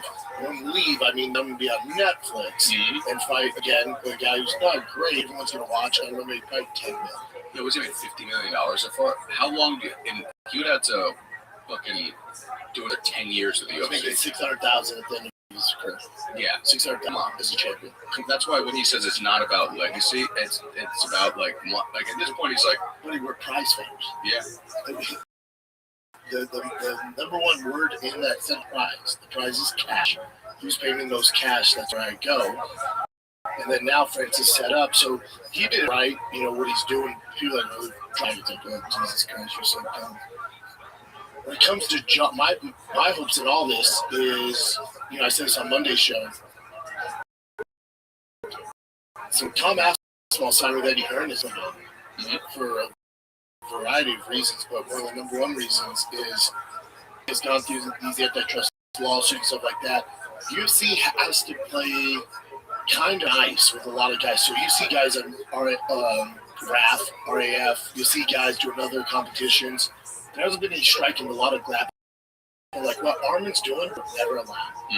Now, because of these antitrust lawsuits, UFC kind of, they're like, we're not a monopoly. Yeah. And then I'm sure they're like, dude, we don't like this. Like, cool, what are you going to do, dude? Yeah. So when it comes to that stuff, I was thinking about this on the way in. They also have to tread lightly when it comes to John Jones. Because John technically signed his contract after he fought Cyril Gane. So he might have 2 to 3 fights left. The face of the company, the president, though he doesn't control the steering wheel. When he goes, yeah, he's done, never fighting again, this is arthritis, and John goes, well, release me. There's going to be a lawyer, and John's lawyers are good, who are going to argue that, no, you said you're not going to fight him. So I'm sure in technicality, there is a way that John can get out of it. But back in the day, that was just not a thing. Yeah. Like you were so fucked. So there could be a way where John could maybe get out of it, deal with the lawsuits coming, because he's so sick of that. So I think that's his only out. John does get out, you're getting John Francis literally like this. If I'm Tom Aspinall, same thing. Same thing, I'm trying to get out of it. Conor McGregor, same thing, trying to get out of it. Nate Diaz, same thing, trying to get out of it. Now, to your point, wouldn't it be funny if Netflix that we all wanted for the White House, they did Francis John, Nate Diaz, Conor, Ronda, Gina, you have this crazy fucking card, which is great. The issue is, in the grand scheme of things, it doesn't fix the problems we have in the UFC. It's a one-off. Sure. You might get 1 or 2 fight cards, MMA fight cards of Netflix with the big dogs, so they just want views. But they're not going to toss on prelims and have, prospects coming up fighting on Netflix. There's nowhere to go. Unless there was a slow game that they played where they start doing that with fighters who are at the end of their contract, then start something like an Ultimate Fighter where it's like a Netflix reality show where they are starting to farm. Not like what Ultimate Fighter, Dana White wants to fight, like something like that. Like Young Stars based on the show. Where if they saw like, oh, here's another outlet, and this outlet is actually paying off more money, now younger product. And don't get me wrong, we've already seen UFC destroy every avenue that's ever tried to do that. But if Netflix tried to do that, you can't destroy Netflix. Exactly. The reason why they outlast all these other ones because of money. And this isn't me trying to take down UFC. I fucking love UFC. Like, I've loved it forever, but I just want them to put up the best product. Me too. I do not want the UFC to go in. No. I don't want anything to happen. I just want them to have a sense of urgency and have a fun. Exactly. Because what they're doing now, like Dana's out, the Fertittas are out. You guys don't realize those were the lifelines. Those were the bloodlines to what made the UFC great. Mm-hmm. Say what you want about Dana. Say what you want about Lorenzo Fertitta. Those are the guys that actually give a fuck about fighting to get it where it's at. Mm-hmm. What has happened now since they went with TKO is they've inserted businessmen who are good at maximizing profit. They couldn't tell you 10 guys on the roster, nor do they give a fuck. Yeah. They look at numbers and everything's black and white, which you do need people like that. But they can't be the sole decision makers of your organization once a fight. It's literally not going to work out. So right now, like the UFC released all our numbers on CBS with the BMF and all that shit in Paramount is the highest we've ever had on national TV. I'll tell you this right now. A, I don't believe numbers. I think they're full of shit. B, even if you are getting good numbers, again, Shapiro and Nick Khan, those guys that run TKO as the suits, all good. I'm telling you, this is a recipe for disaster. Right now, crush it, making some points on good. For the next 7 years. After that, it's going to get fucking weird. Even 2 years into this, if we keep going like we are, the fan base is just going to go like this. And the sponsors are going to go like this. The viewership's going to go like this. Yeah. And then people in my world argue that's how this all works. So it's a sinking ship. Now that ship is gold because it's worth $7.0 billion. It's gold, but there's holes in the fucking ship. And no one's plugging those holes. Yeah. Just go, let's just keep going. We're balling. Let's just keep going. It's like, okay, man, I think you want to fucking church fucking seal up that hole. But yeah.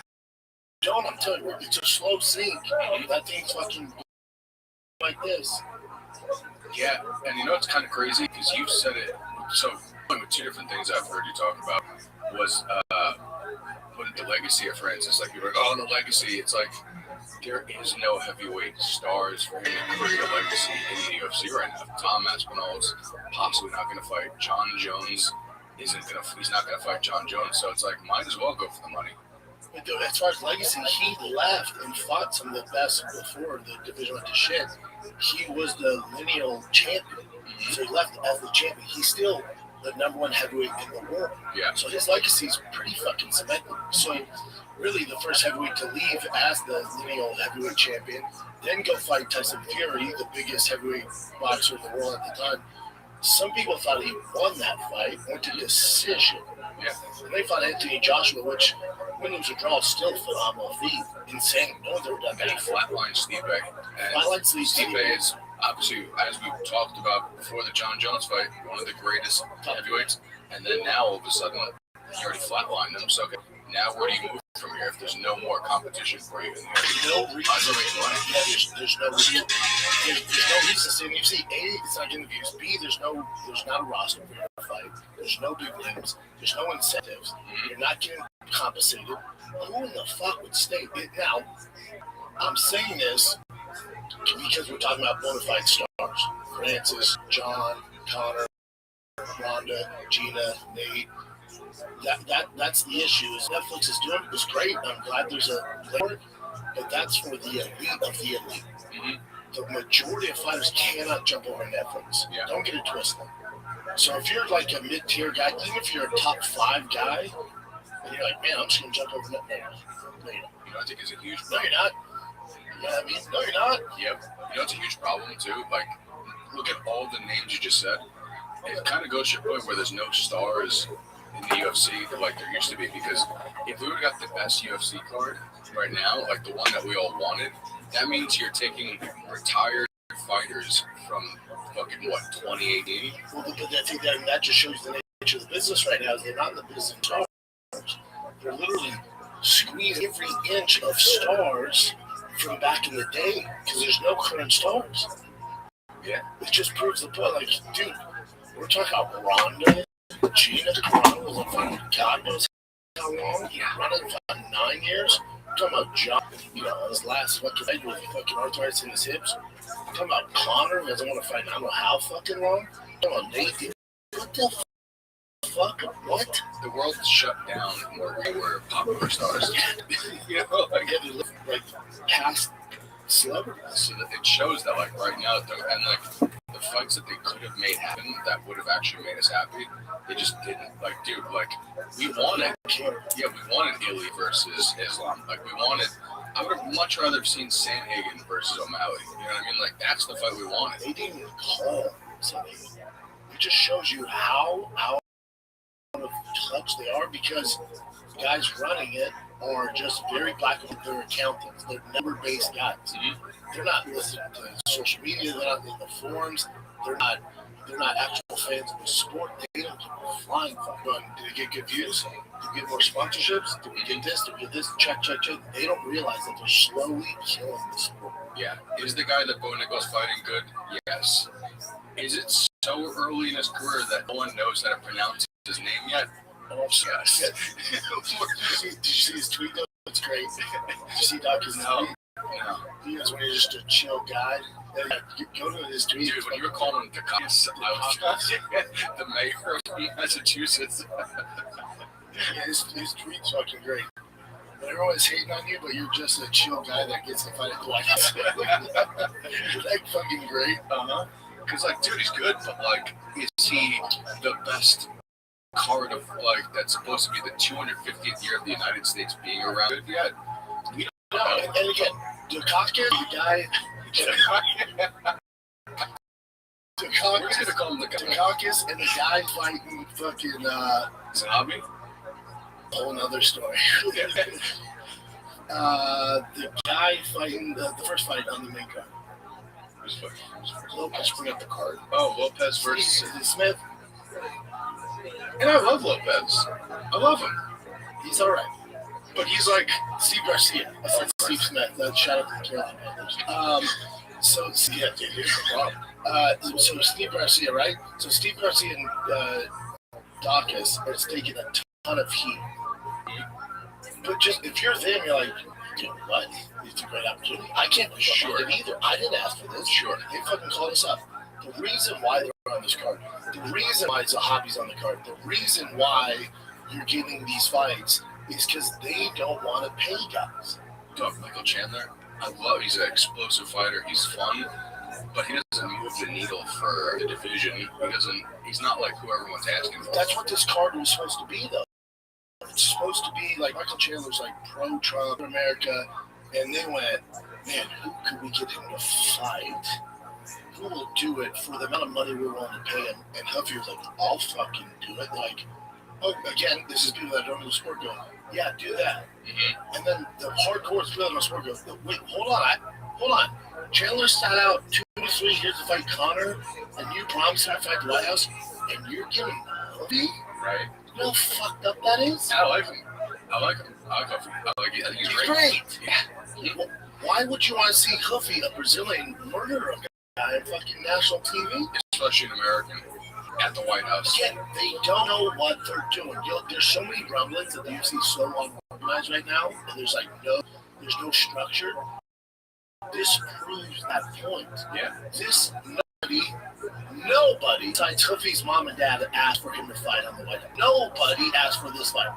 And out of 100 fucking guys, Huffy was not on my list to fight Michael Chandler. No. It's so fucking rude. Yeah.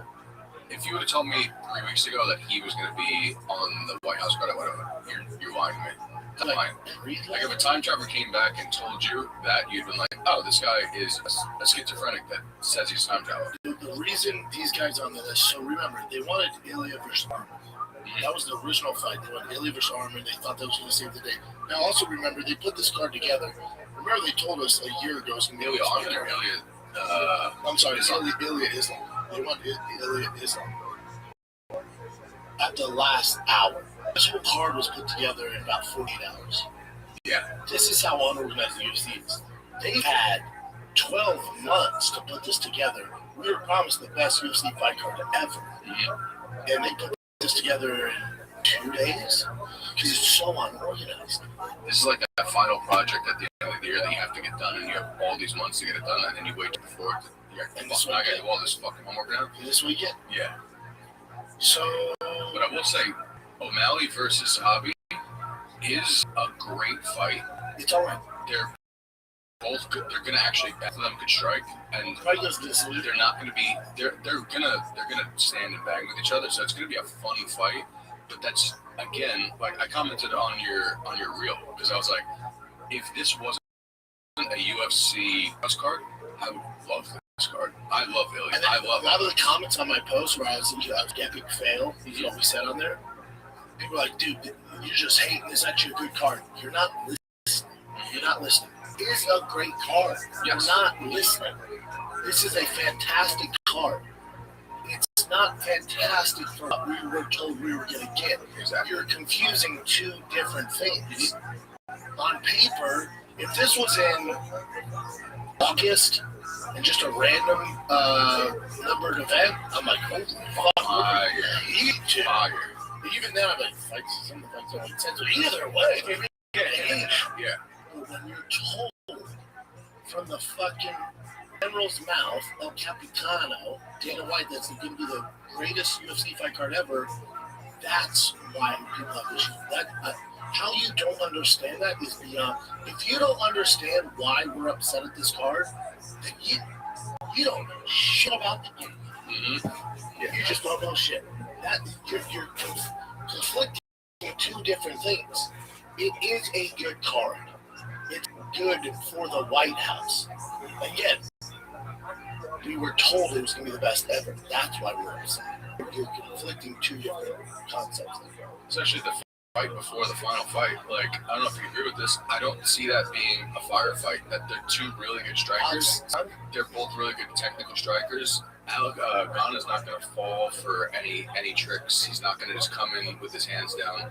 Like, it's going to be a lot of feints. It's going to be like they're going to stand away from each other. It's going to be one of those fights where it's like, oh, I can't wait for these two bangers. But then they're both so technically sound that it's a round technical fight. Yeah, probably. And also, certain knockout artists. Mm-hmm. That's never been his thing. And that sounds casual. That sounds casual, what I said, but we wanted banger fights. We wanted monster truck rally. We didn't want the same shit people are talking bad about the BMF, where they're like, this is not a grappling belt. This is supposed to be you put your finger down and we bang in the middle of the circle. That sounds good. You know what I mean? Yeah, I hear you. Yeah, so you were supposed to get Islam versus Ilya. And they're talking shit to each other. So Ilya says, once again, Islam comes up with an excuse. This time it's an injury. I always knew I would be part of the White House event. Islam responds, we both know who chickened out here. You can cover your cowardness with nasty tweets, but don't worry, one day you will get what you asked for. Here's the thing, ladies and gentlemen. Neither one of them is afraid to fight the other. That's not real. Tom Aswell, John's not scared of Tom. None of this is real. Again, and I know it sounds like all I'm doing is hating on the UFC, but these are just facts. This isn't Dana. Dana's nothing to do with this. This is whoever's at. Don't realize the fights we're not getting is because they do not want to pay. So trust me, you would have got John versus Alec if they would have paid. You would have got Islam Victor Pierre if they would have paid. This is how it went down. Ilya's manager got a call on Thursday night at midnight. And they go, we want Tom versus Ilya at the White House. Cool. We want this much money. UFC said, no, we're not going to pay that much money. But cool, then there's not much to talk about. Because for this super fight, we want to be compensated for it. And the UFC went, that's not what we do these days. We're not going to give you the fight you want. He goes, cool, then we're not fighting. They thought the whole thing was off. They go, who can we call who will agree to this bullshit budget we're trying to propose? Call Justin Gaethje. Yep, I'm in. They call Elias Mangianos. Okay. You have too much for Islam. How about Justin Gaethje? All right, we'll do it for that. That's how that goes down. So the reason you're not getting the fights is not because Islam's scared. It's not because he's injured. It's not because they're two of the greatest fighters, pound for pound, number one, pound for pound, number two. No one's scared of anybody. They want to fight. They want to be compensated. The reason you're not getting Ronda, Gina on the UFC card, no matter how you feel about the fight, the matchup, the reason you're not getting it is because the UFC didn't want to pay. The reason John Jones didn't fight Tom is that was weird. The UFC didn't want to pay, but his ex-team actually put up the money and John still turned it down, so that's a different thing. But the reason we're not getting the fights that we think we deserve is the UFC. Nobody's scared to fight anybody at this level. You would have thought that, like, for the White House, they would have treated him like a top mitzvah. I mean, like, we're gonna buy Jason Derulo. We're gonna get everyone that you want for this thing. Oh, you got my Sweet 16 on MTV? That's your Fat Joe's daughter. He was like your Fat Joe's daughter. You turned 16. Yeah. And there's no pay. Nah, we're tightening shit up. You know, Fat Joe, we got Ja Rule. We're not Fat Joe, but we got T.I. Son. You're like, wait, what? Oh, it's not going to be at a dope house. It's at Chuck E. Cheese. Yeah. We got T.I. Son in the ball pit. Yeah, and we're fairly acting like the Sweet 16 girl that didn't get our way because it's like you promised us the Sweet 16 and we're not getting it. No, we're getting Chuck E. Cheese. Discovery Zone. Oh, sick T.I.'s coming? Nah, man. Gene Harris and Chuck. Oh, but you said it was going to be the greatest birthday party ever. I did. And I lied. see, and Ronda alluded to this, that Dana knows the White House card is shit. Mm-hmm. These are facts. Dana's not a dumb dude. No. Dana's very fucking smart and knows the fight game better than anybody else in the world in the history of combat sports. He's brilliant. I know for a fact Dana's like, oh man, they're taking some fucking shit on this one. Yeah. I promised them the greatest card, and you guys totally dropped the ball. Yeah. And also, I hate to tell you, Dana doesn't have the power to pull this off anymore. He relinquished all his power when he sold the company. They're keeping him on board as the face. The company got bought out. I know the company got bought out, and they went, we're going to run it now. For what's best for our shareholders, we need you to stay on board to be the face, because everyone knows you and Joe Rogan are the most famous guys in the UFC. So we need you to stay on board, but we're going to control it. So Dana doesn't even have the power to co-sign and go, no, you dude, I promised them the best fight card ever. Yeah, fucked up. So if we're not doing that, because to the UFC, that's why you don't have Conor either. Because to the UFC, they know having anybody on the card at the White House is going to get enough views to check the box for them and please the oligarch, to please these rich 1% who are going to be in the audience. They know this is good, and they know CBS, White House, everyone's going to cover it, Trump's there. This doesn't get views whether my dumb ass is on it versus fucking Ilya Debrin. They don't give a fuck. They're going to get views, so they're good. So that's why you don't have Conor, because they're not going to waste Conor on this. They know it's going to get numbers. So they say Conor for National Fight Week because there's an actual ticket. They're just going to get views. Yeah. So you think Dana's basically the Queen of England, but the Prime Minister one actually making? He's Biden. Yeah. He's Biden, but he's not fucking drooling at his mouth and walk. He's Biden. Where there's people behind him pulling the strings, and he's the face. So you're there as just the figurehead, but that's really about it. That's about it. Yeah. Basically the Queen of England. Mm-hmm. Really don't do much. Yeah. But when there's a big speaking engagement, shows there for the ceremony. He deserves it. But when it comes to this stuff, Dana, back in the day, that honestly. Yeah. Dude, again, you casuals, newcomers, who must have forgotten. You think Dana would ever let another fucking organization sign a big fight to go toe-to-toe and outdo him?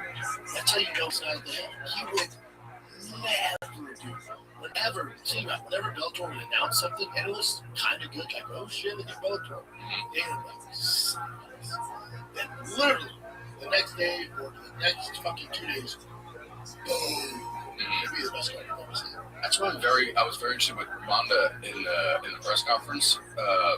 She was saying that in her versus Gina Carano was supposed to be the end of the pay-per-views, and she was supposed to get like the money that she was asking for.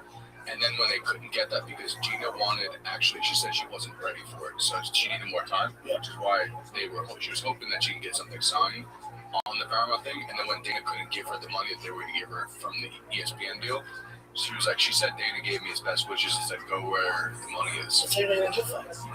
Yeah, because remember about a year ago, maybe a little more, Dana goes, I'm going to announce a fight that's coming out of left field, it's going to knock up your shots.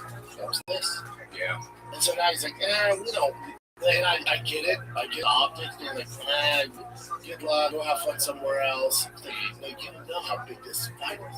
You know, stylistically and fight-wise, when it gets down to it, it's not a great fight. Right? Ronda's going to destroy her. She's a minus 4,000. Fuck all that. As far as eyeballs, the situation, the fight game, this is a massive fight. Dana knows. How can you know? Dana's like, it's out of my hands. I can't go to the match for that money. Now, in the pay-per-view days, he'd like, we'll give you this pay-per-view points, and you're going to make this much money. And Ronda's like, we're down for that. Gina's not ready. They go to Paramount. You get the suits in there. You get Shapiro. You got Nick Khan in there. And they're like, what?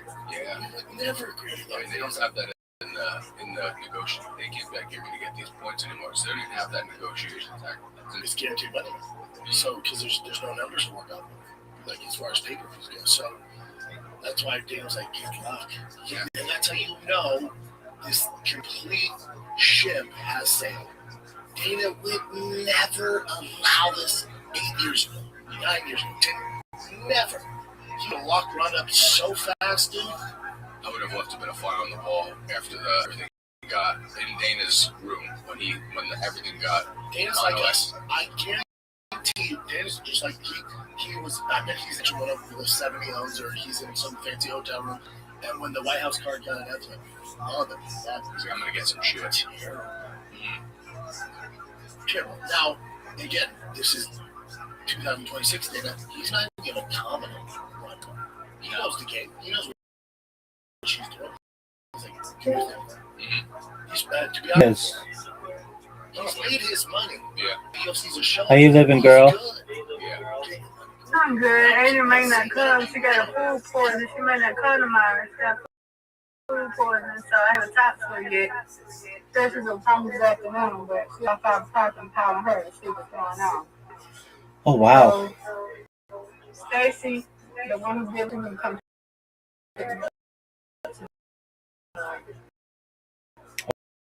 Okay. I had to know, we are SVP, so it's not going to be able to make it, but either got somebody or the food poisoning. Right. Any idea where she got it? We don't know yet. I haven't talked to her. I texted her this morning. Oh. Woke me up this morning. I'm glad she did, because it was 8 o'clock. She woke me up this morning. Yeah. Okay. Text me.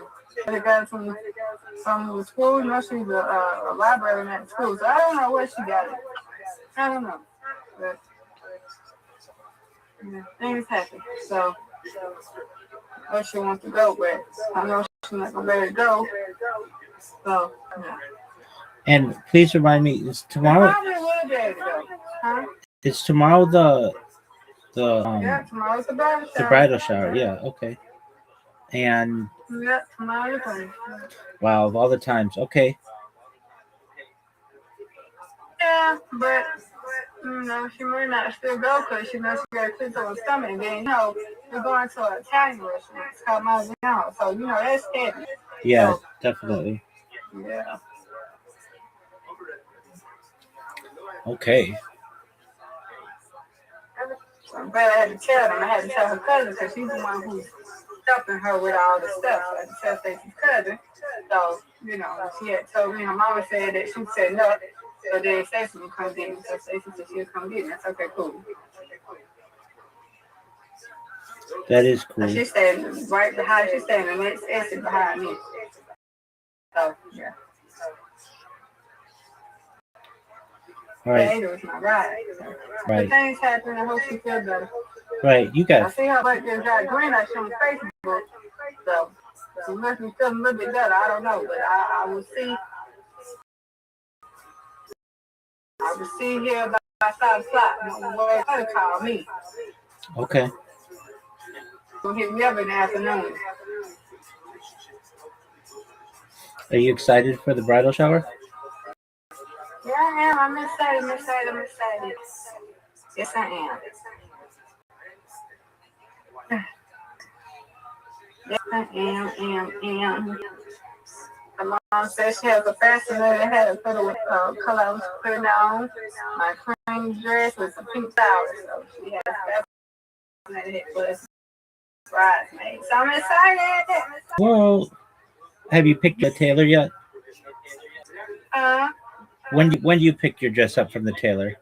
Next week. Oh, okay. Wednesday or next Thursday. I think next Thursday. Okay.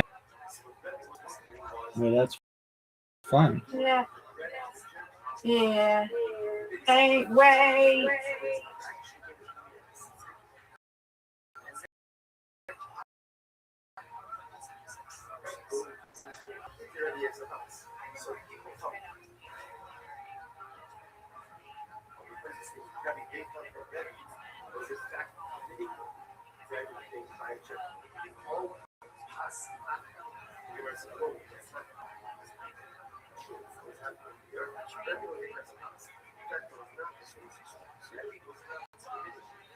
Yeah, what's your up to that, I'm programming robots, and it's frustrating because I will program them, and then a couple days will go by, and the app will.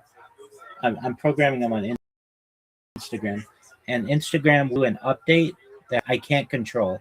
I've done everything I can to shut off the update, and then I have to reprogram them. But I think I found one version of the app that works pretty well, and because of that, I'm basically just playing it by ear, as they say. Basically, just ensuring that it continues to work. And if it doesn't work, that's okay. I've got alternatives, but basically, this is just something that uploads every moment of every day of my life on Instagram. Do you do Instagram?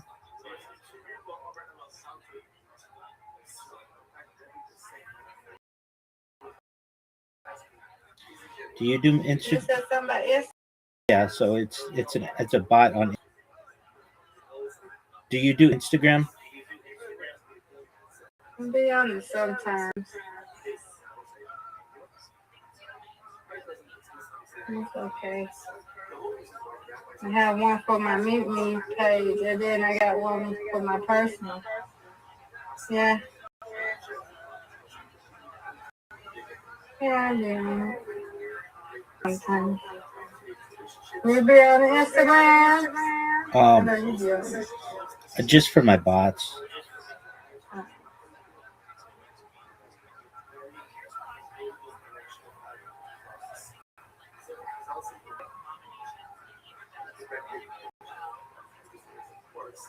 You gonna take a nap? Yeah, in a minute, because I took this post medicine. Because I want to get right. This been cold yesterday. So this morning we went to dermatologist. That went well. I had to get that injection. Go back in 4 weeks. So whenever she say that I'm done, then she'll let me. There you So I'll go. go again next month, 2 weeks before the wedding. So that's good. Okay. Gotta go, gotta get them. I want my husband right. There you go. Yeah. I got the nail fixed yesterday. You know, we're gonna be taking pictures, and I already know. So then, I'm ready. Good. Got my dress out. Ready for tomorrow. Well, that's good. And my auntie gonna hold my other dress when it comes. My daughter dress till it's time. I know she probably like, I want to go. But I know she probably check on her later. I'm gonna check on that back. She hit me up. Let me see some. Check on her real quick.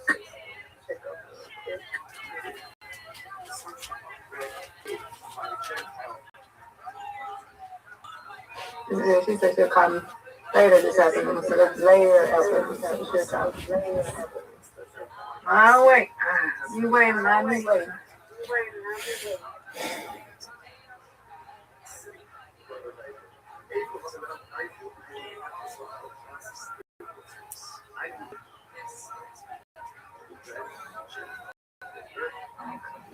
She'll call me my father. Father calling her. Make sure she okay. Oh, baby.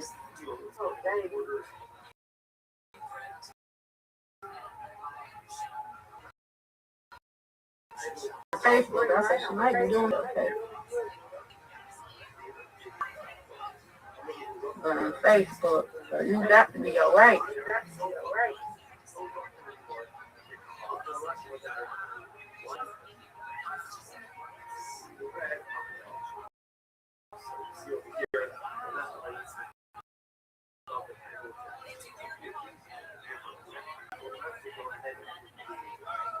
That's a long hour ago.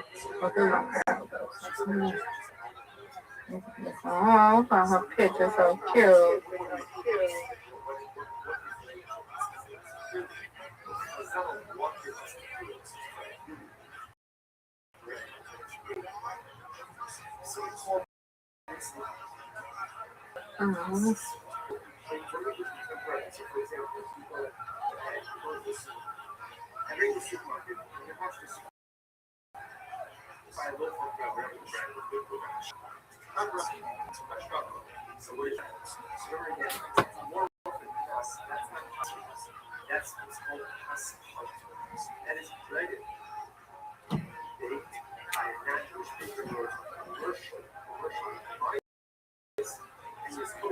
Keep that same energy with Con. Keep that same energy with Nate.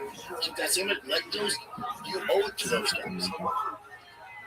John's done so much for the UFC. He's the greatest of all time. Yes, he has arthritis in his hip. You said he can't fight anymore. So let him go. Oh, she got baby. I got my baby there. On Facebook. You got a baby picture on Facebook? She got me as a little girl. Well, that's cool. I had to be little. She got me as a little girl. Yeah, she got my picture on her. She got my little girl on here. Well, that's Let me cool. show you. That's me as a little girl. Let me see. I'm not going to lie to it. Yeah, I can. Let me show you. You probably can't really see it, but okay. Let me share the screen here.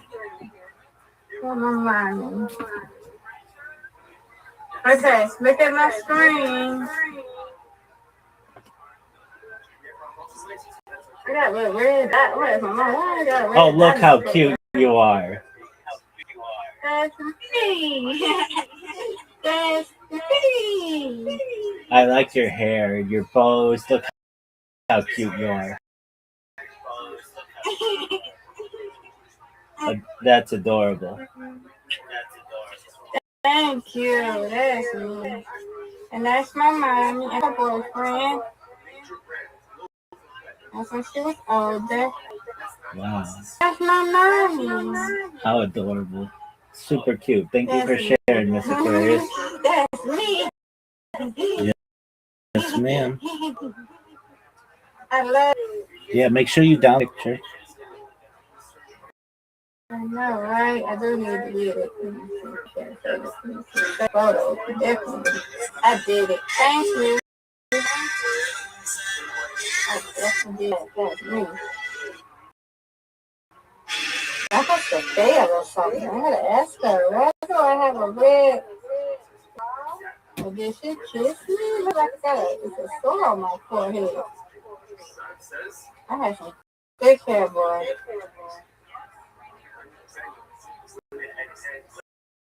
Oh, me.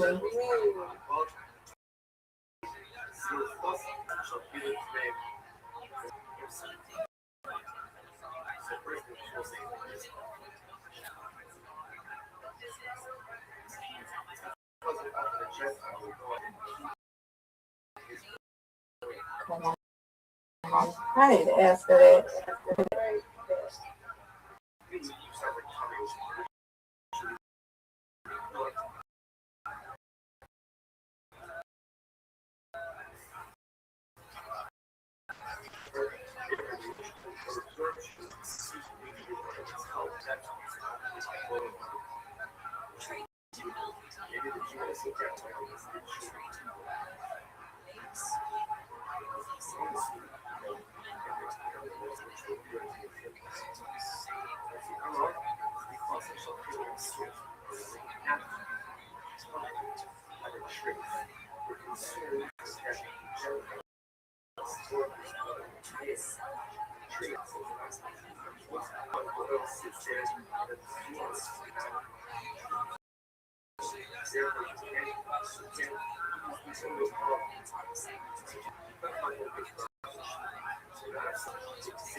Saying besides those two, more money for the UFC than those two stars. Nobody. They deserve the money. And that's my thing. Like Dana, there's nothing else for him to do. You've done everything, man. You're the most famous, you're a bona fide superstar. You have more money than God. Your kids are set. Your assets are set. You can ride off into the sunset. Do what's right here. Mm-hmm. Dana's not a bad guy. Do what's right. Let John, let Connor go. Let Connor fight this one and let him go. Or if you have something to work for, it's too fast. Netflix and fight against France is win, lose, or draw. Makes more money than God. Mm-hmm. For Tom Aspinall, let's let him go. Let him go. If you want fight one, let's say Cyril or Proton, they fight Tom, and then there's nothing. They let him go. Mm-hmm. They let him. Who's gonna fight Curtis Whites? You know, what are you gonna do? Like, do what's right here. Mm-hmm. Like, and I get it. Back in the day, locking guys down, having a monopoly, fuck everybody, it's you versus the world. Dude, trust me, I get that more than anybody. But now you're at a certain point, 10,000 feet cruise, made it, there's no turbulence, you made it. Mm-hmm. Let those guys go. Let them go make them. If you want to give back, that's how you give back. Here's a question for you. Do you have any worry now that Dana's not, Dana's taken a step into the boxing world? And you got Hunter and Maynard versus are the ones who are doing these fights. Do you have lost any faith in their ability to create cards now that it's not Dana? Maynard, I love. I think he's the brains behind a lot of this operation. He's great. Hunter Campbell, I know I have no personal relationship with Hunter. I know Mick. Also, I know Shelby. I have some close friends still in the UFC. The top level I used to. I don't know how that's structured now. I don't know who's making calls. I don't think they're giving those guys the power they need to put on those fights. I think it's coming from up top, so I don't think it matters who you have. They're answering people. Different bosses. That's a problem. Different bosses. So I will say this. Dana can give back to these guys and not get sued down the road. Is so Tom Aspinall's son is Eddie Hearn. Eddie Hearn knows boxing. He grew up with a boxing dad, right? He was a promoter, so Eddie Hearn knows boxing. He's like Tom Aspinall. Tom Aspinall is signed under UFC. So let's say Tom, he says he's ready to fight, right? He fights the winner of Sorgan Peloton, beats them. Well, why can't Tom go over to Zuffa and box? And then it's going to get dicey because you paid Conor Ben $15 million. And now you're same as you did for him. In what world is Tom not selling more tickets than Conor Ben? So this is where it gets weird. Because Tom goes, hey man, and just so you know, Tom was going to boxing. He was quit MMA before he got a break. He was going to quit and just focus on boxing. Trained Tyson Fury, he was just solely focused on boxing. Did you know that? I didn't know that. He was just going to do boxing.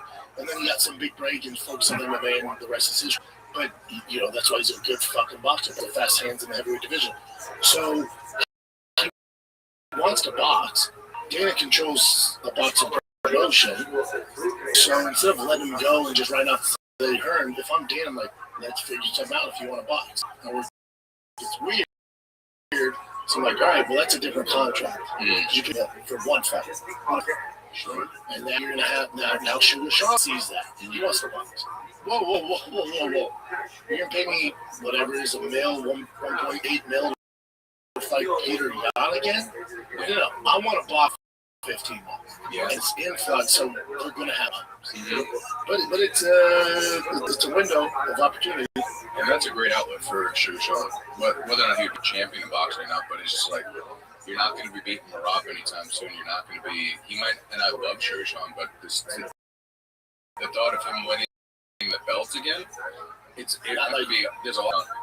His wrestling is not the par. You know, those guys who are champs.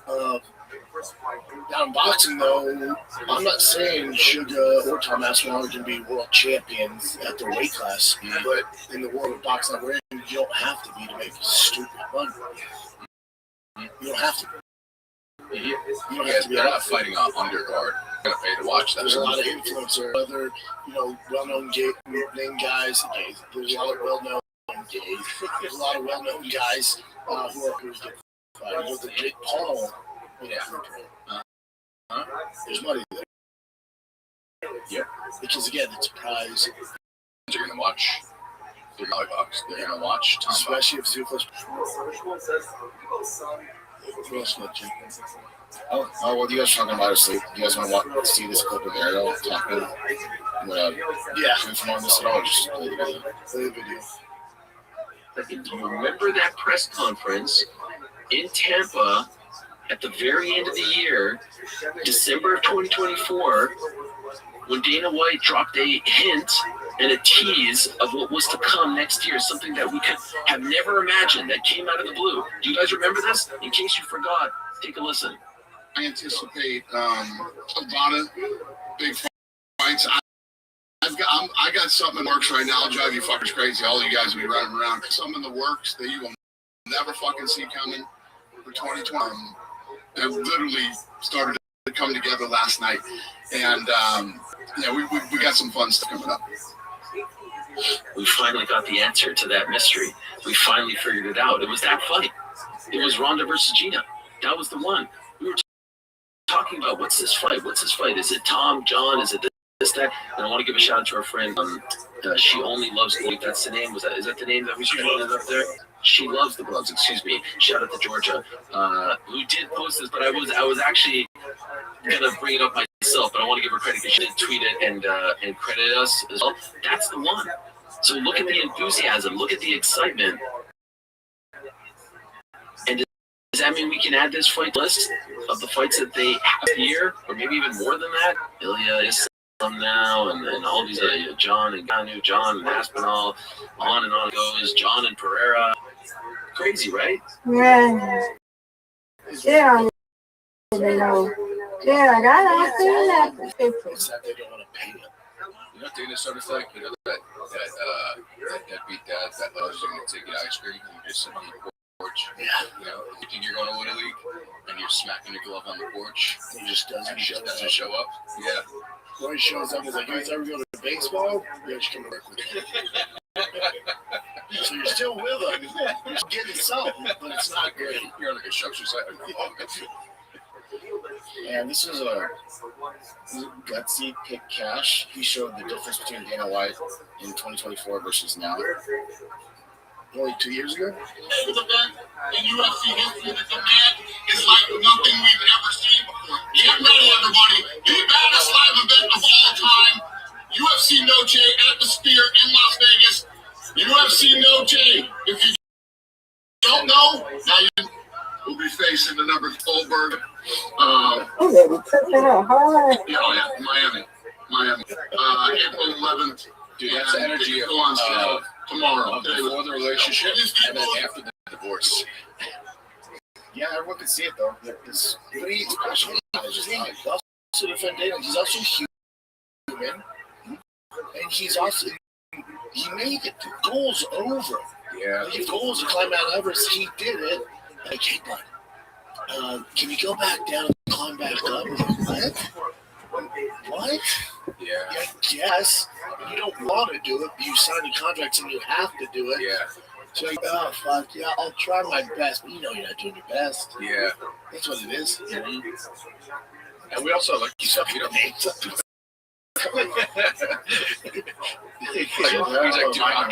like in Dukakis in Cleveland. Oh fuck, Miami. It's actually Miami. He's like, Miami's fun. And this is just recent Gino Carano footage of her training.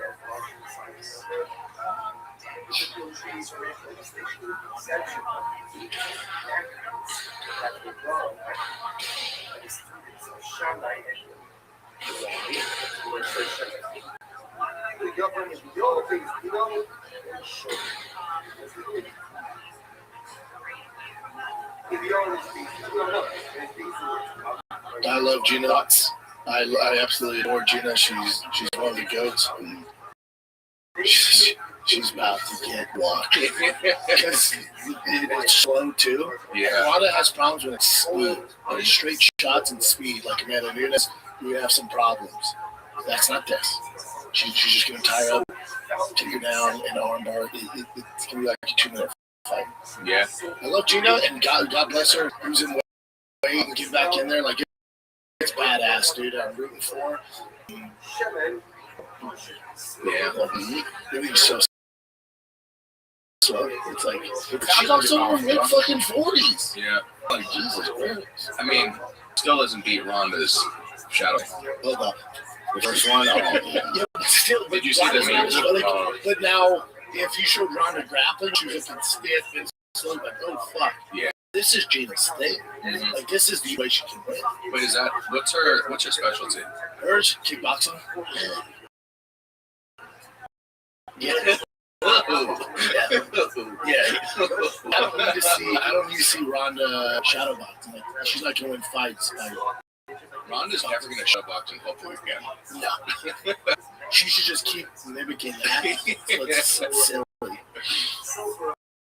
They always put her with that song too. Joe? I don't know what the hell it's called. No, not that one. No. And this is Valentina's response to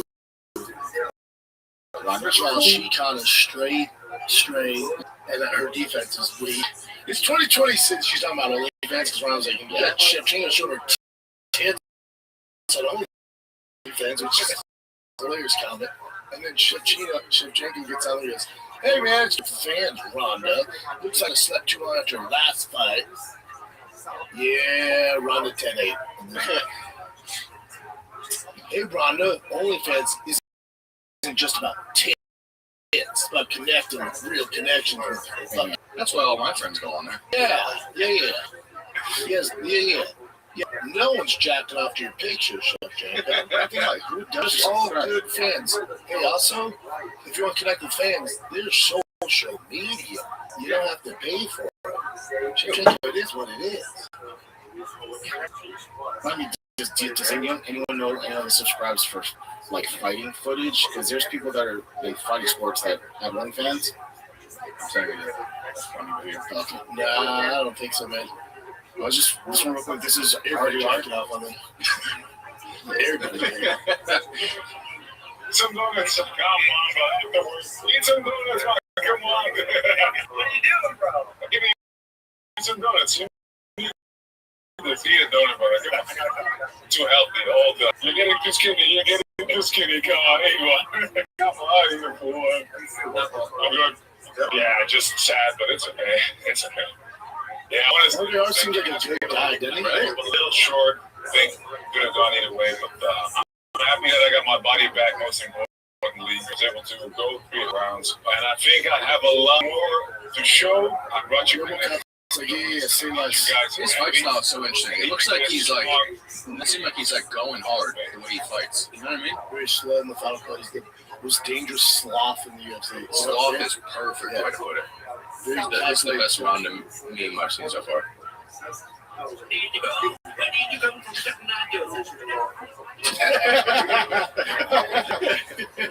Why is she like?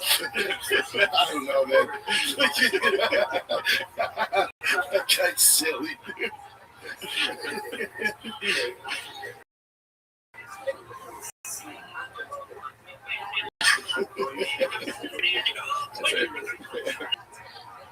Yeah, listen, she'll never do that in public. No, she's a grappler. Yeah. You know, and then everyone may not to be Mike Tyson. That's not her fault. Mm-hmm. With RDR, yeah, so that's the reason he's giving out donuts. He's going to 205.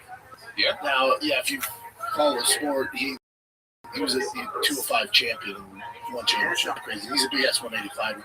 Also, the Slim Pickens at 205. I dig it.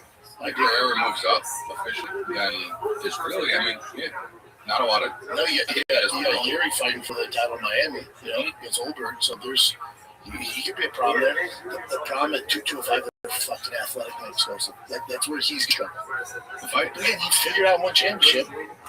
Even though, like, we talk, you know, there's a lot of hate right now, just like the UFC cards. I'm actually really looking forward to Mosvar's next fight. Little Murphy. Yes. Because that's actually something that moves the needle. Because after that, Volk is one of the few people that goes like, I want who is the best fighter. Yeah. I also think that like he wants to beat like an undefeated, you know. Yeah, for Murphy and Mosar, it's like they're just neither one of your Celtic gets. You're both undefeated. We need on top of this because both y'all get a good title shot. Yeah, because he actually said he'll fight. He wants to. I think he's really waiting to see who wins. That's what he wants. Yeah. I love about Volk. He's like, I want these fights. He's game. But that's also why, like we're talking about out here, like is him fighting Ilya. There's a lot of contenders at 170. Man. Like I hate. It's just this new thing. Guys want to be double and triple champs. Like, but also defend your fucking belt a few times before you do that. I think that kind of ruins the sport a little. I mean, it's horrible. Just like why they're doing it again. Any issue you have with the UFC, it all comes down to money. They make when they have more time. So being a double champ, it equals more money. So that's if there's no incentive, nobody's doing it. Stupid. But for Islam, like you got Ian Carey, you got Morales, you got some fucking dudes, man. You know? Like you gotta beat them. Yeah. He's fighting Ian Carey next. That's how it's going to go. I mean, some of these cards aren't that bad at all. You know, they're not as big of names that we would have wanted. But, like, I love the next UFC fight night. What's his name? Guy who went the distance with Ilya, great fight, Josh Emmett. He's got a tough fight in his next fight. What was the guy's name that he's fighting in his next fight? That's something I'm talking about the fight night? Yeah, that's going to be a good fight night. Well, someone correct me because I said we're trying to make fetch happen. I said it was from it's actually from the universe. Well, there you go. You guy just said, I know, dude. Yes. So Emmett versus my agent being gross casual. Dude, Alex. Look him, like agents. He's got this dude. Boyos has he's on a good run right now.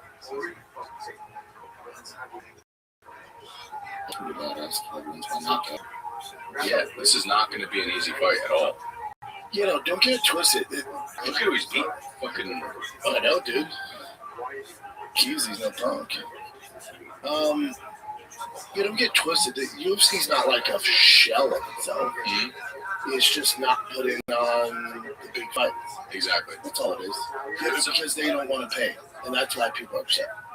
But I do like that, at least for the fight nights that are coming up, they're actually pretty good. Like you got Izzy fighting again, and he has, this is going to be another, in my opinion, the next fight night that he has, like, this could be a make or break fight for him. Oh, because if he gets, because he's going to get.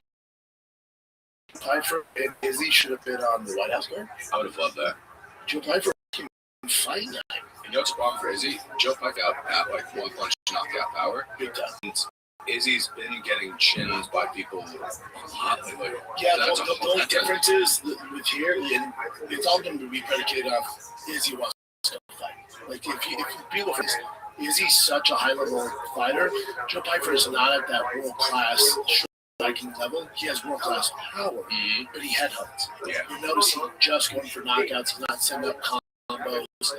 He's not very slick with it, but if they land, you're a guy like Izzy. If he's focused, he wants to be in there, it's going to be a tough night. But great opportunity for Joe. I love Joe. He's one of my faves. That's one that I think that, because, I mean, how many losses in a row does Izzy have? Is it three? It's not looking good for him. He lost to Imavov. His only good fight is in recent years is it was a great issue. Like, how much water did he have in his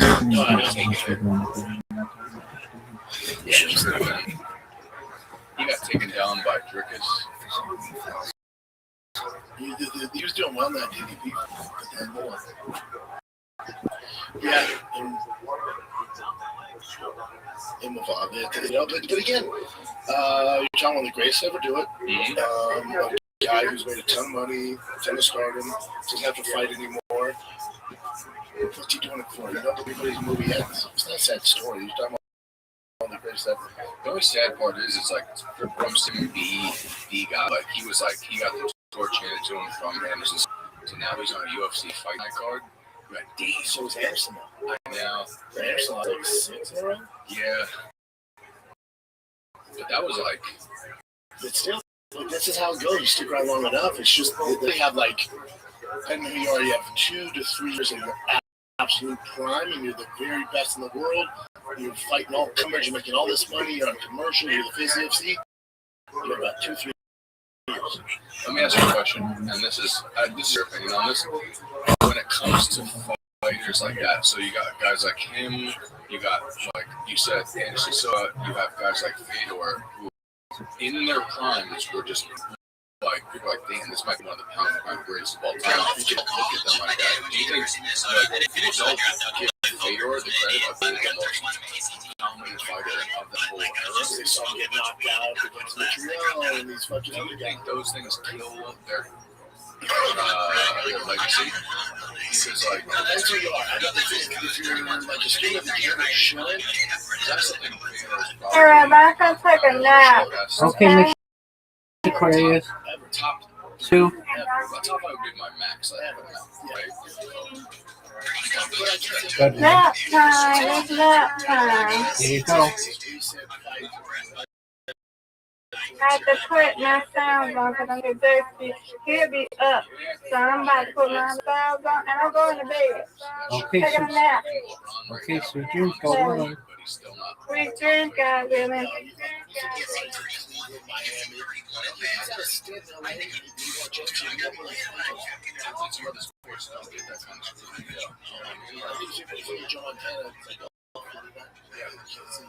Because you know Michael Jordan, like you said, what do you think of him, Michael Jordan, number 20? Time passes by, but just get there for Fedor, you're like, oh, now you're like, people talk about, don't think like BJ Penn, I remember him just being, it's like, he was a problem. It was like, not you. And that was such a snap at that time.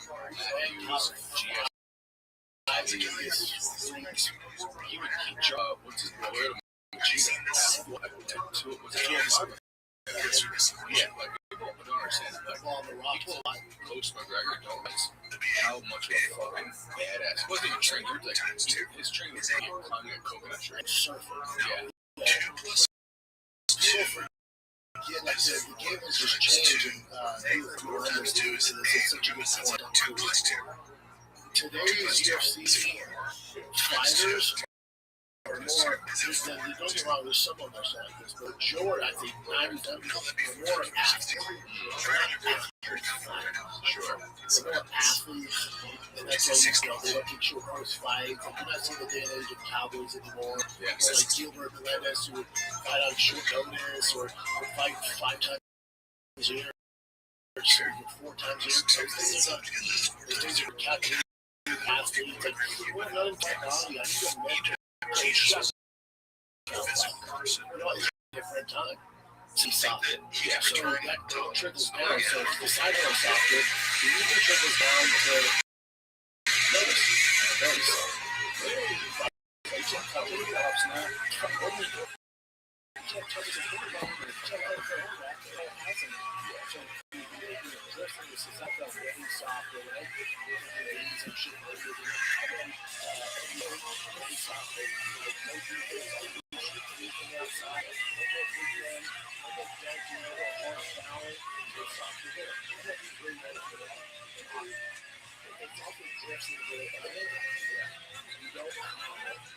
You have some of those baggies and shit like that.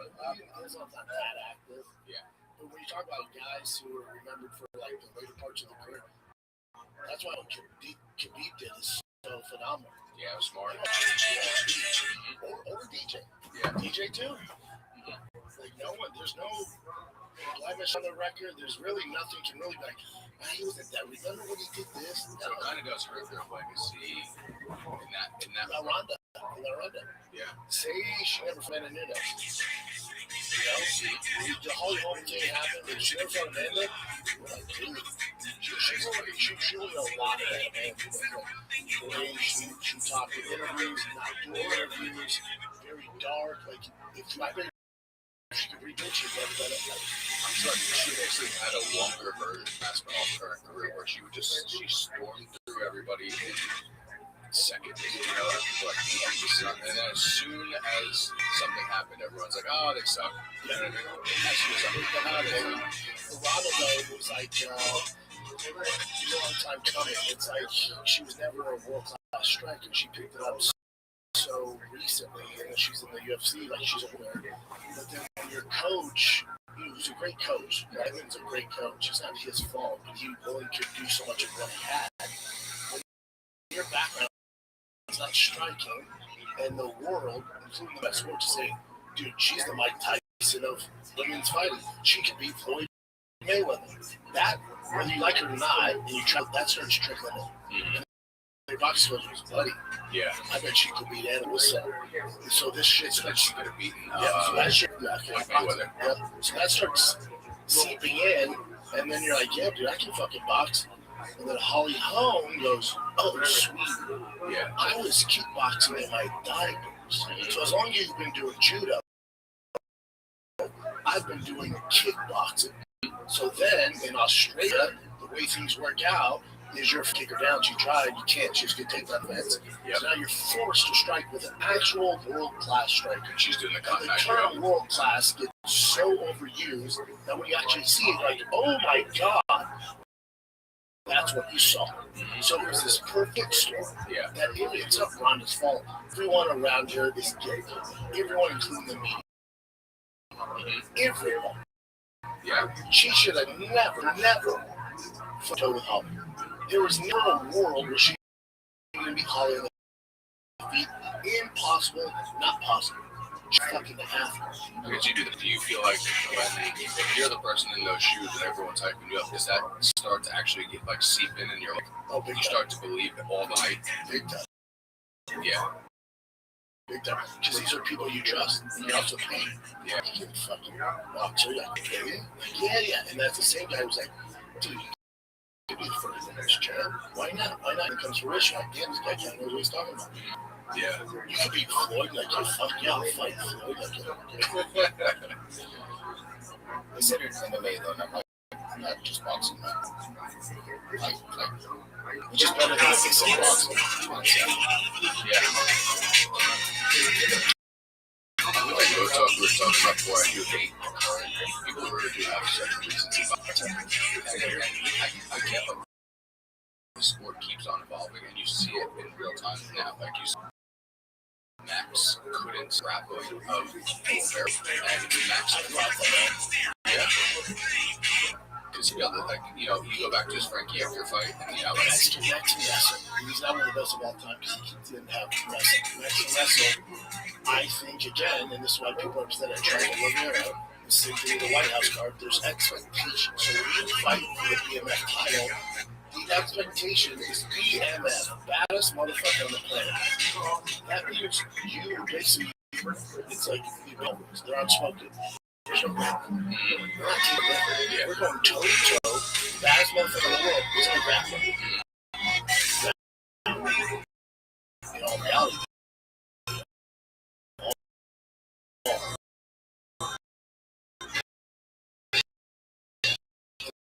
BMF stands for striking. It should just be the striking.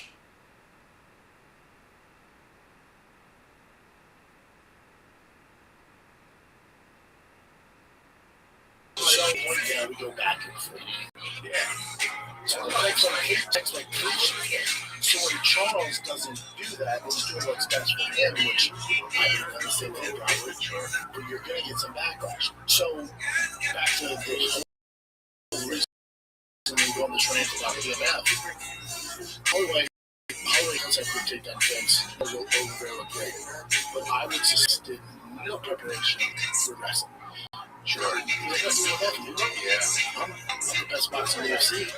He fans himself a striker. That's fucking bad, dude. So I would assume the majority of his camp is striking. And that's why he's laughing. When he's on the act, he's like, what the fuck? Are you kidding me? Yeah. He studied for a math test and like, what's the capital of Latvia? He's like, what? Well, then Oscar actually talked about the takedown stuff. What he said, three takedown metal fights. Even that, because like, what did Oliver have 20 minutes of control time? So Killer said this is going to be what for me real life. And this is Oscar. What if they get a 3 takedown maximum? I say one. 3 takedown maximum where you get a minute top to this effect. Yeah, listen, he did well for one. It felt weird because it was that fight, but number 2 is Charles did not. It was kind of like Hamzat Shemaev fight where Charles didn't take chance on top. He was really good. I agree. Actually, I have a premise for it. What if you could do takedowns, but if you're not, like, it should be way faster than a regular fight. If you're not being aggressive and there's not strikes out, stand up. I'm not mad at that where the refs in the back's like, listen, this is your typical fight. We're looking for action. We can't let you guys take downs. If you take them down, well, good. If you're not inflicting damage, I'm going to stand you up faster in a regular fight because that's expectation. We good? We good? Yep, good. Yeah, don't give them like, okay, you got to start moving, Before you got to give them the gotta start moving, we're up. If you're not throwing or you're seeking submissions, get up. Yep. I dig that. What else you got, Jimmy? Oh, yeah, you guys were mentioning legacy, and then Francis Scott obviously said this during that press conference. The fan base that was disappointed you ruin your legacy because you have a team you fight. What type of boxing? Your legacy. Your lasting memory in the sport, I guess, maybe what they do that. Muhammad Ali? Muhammad Ali. Okay, let me tell you what legacy. My legacy is my kids. Back home is my family. Back home, getting security, being able to put food on the table, being able to put roof on their head.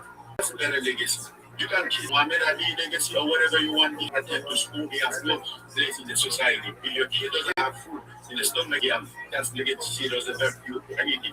You cannot go to the store or the station and to the school and pay the school fee with a legacy. You have to understand that it's the shit. That promotion fit virus, and they're all out there fighting for legacy. Good for you. Keep the legacy, but give me my day. Like you just did. right? Between him and Ron, cooking, dude. Right? You know what that reminds me of? Like when I first started stand up, like the clubs, they don't like early in New York, like they don't pay you for the first like 8 years of doing stand up, and like we're just giving you a platform to reach these people. But that's their way of saying we're not going to pay you. Yes, this is you get to do it for just for shits and you're giggles. for the love You're of the making game. us smart. For the love of the game, you're having fun, right? Yeah.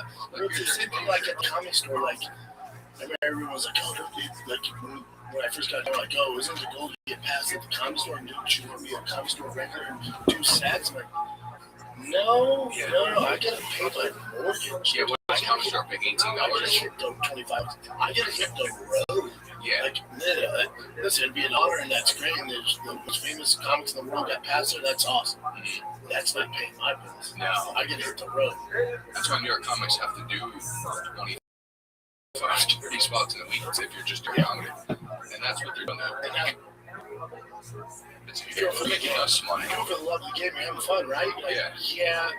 Well, it's the same thing like at the comedy store. Like, I remember everyone was like, "Oh, don't they, like when I first got there, like it was at the goal to get past at the comedy store and choose to be a comedy store regular and sets." I'm like, no, I gotta pay my mortgage. Yeah, what's it pay $18? I gotta hit the 25. I gotta hit the road. Yeah.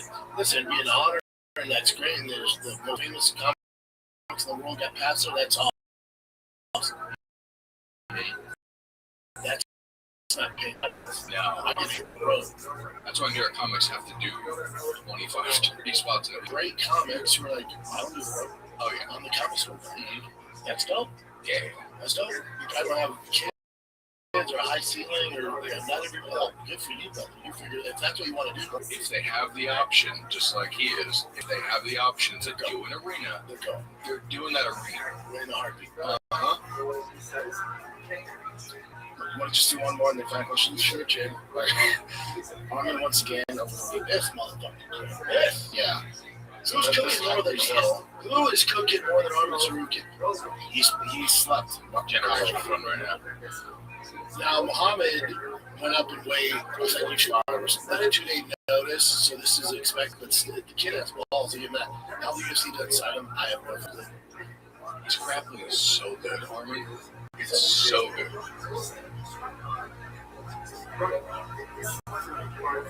He's a freak. What's crazy, he's like traveling all over the world. He's everybody. He's everywhere. He's on every podcast. He's on every podcast.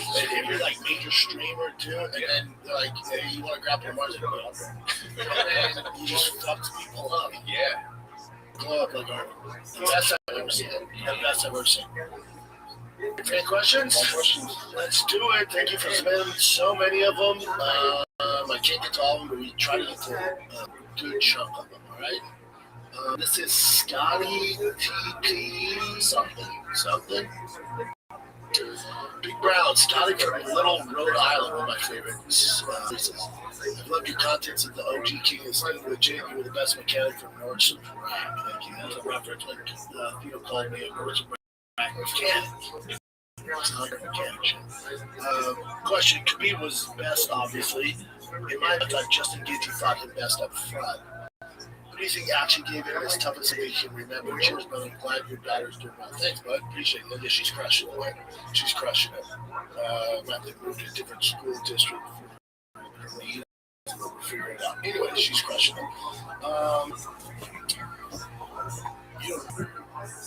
That's a reference when Theo called me a Nordstrom Rack mechanic. It's not like we're mechanics. Question, Khabib was best, obviously. In my opinion, I thought Justin Gaethje fought him best up front. What do you think actually gave him his toughest fight that you can remember? Cheers, but I'm glad your daughter's doing well. Thanks, bud. Appreciate it. Yeah, she's crushing it, man. She's crushing it. Might have moved to a different school district for her needs, but we'll figure it out. Anyway, she's crushing it. People forgot. God, his name is drawing a blank. T-Bow. What? T-Bow. Not T-Bow. Ally Quinta. Now, if you go back and watch the fight in hindsight, like, all right, can you kind of handle it? But Al did pretty fucking good. Al did pretty fucking good, man. I was too. I was supposed to fight somebody else. So I give to Al Iaquinta, like, just some time. He knew what he signed up for. He definitely did put on a bad performance. He got triangle choked. It was actually a version of it, which is crazy. But Al Iaquinta, for what he was dealing with in short notice against a guy of Khabib's caliber, I give him the nod as doing the best. Also, Al Iaquinta, he's a realist. So funny. Have you seen this? Yes. So he's trying to sell. Yeah, he's so Long Island. And so he's trying to sell this boat. I don't know why he's selling boats. He's trying to sell this boat. The guy's in shit. He brings his buddy, and his buddy accuses Al of like doing something shady, and then starts threatening Al. Al, like, he's like in a suit, like a real estate agent. He's like, "Fuck you, pal." We're like outside. He's like, "Fuck you." It was so Long Island. So Long Island. I love it. So what the fuck you gonna do about it? He's like, buddy. Like, Al Iaquinta will do The guy that is sling. Dude, he's gonna destroy you. I love it. Al said he almost threw him in the river. I love it. Yeah, I love Al Iaquinta. I wish he lived here. I'd fucking buy something. Justin 85929. How likely do you think this guy has this question like 3 times? How likely do you think it is that GSP will fight again? I follow his page and he's still in crazy shape and trains a lot as well. Yeah, he's like a lifelong performance. But do you think it would be at 55 or 70? He had to lose a lot of weight after the Disney fight and has kept it all off. This is the state of the UFC, right? Like, you got rid of Jane, we're talking about Conor, we're talking about John. We gotta let this go. We gotta let this go. I don't think GSP is 44 now. So, you know, he came back at 85 against Bisping. That was like a one, then relinquished the belt. I don't see him come back. He's also one of the career guys who are pretty set. Yeah, he's 44 spot. So, no, I don't see it. But I'm a huge GSP fan. I'm with you, brother. All need to move on. There's a good chance John never fights again. There's a good chance Conor only has one more fight, if at any.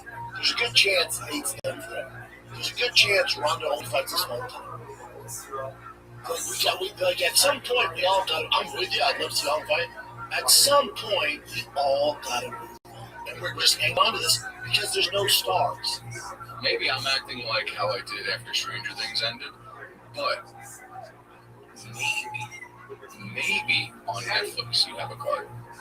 I wonder what GSP's deal is in the UFC.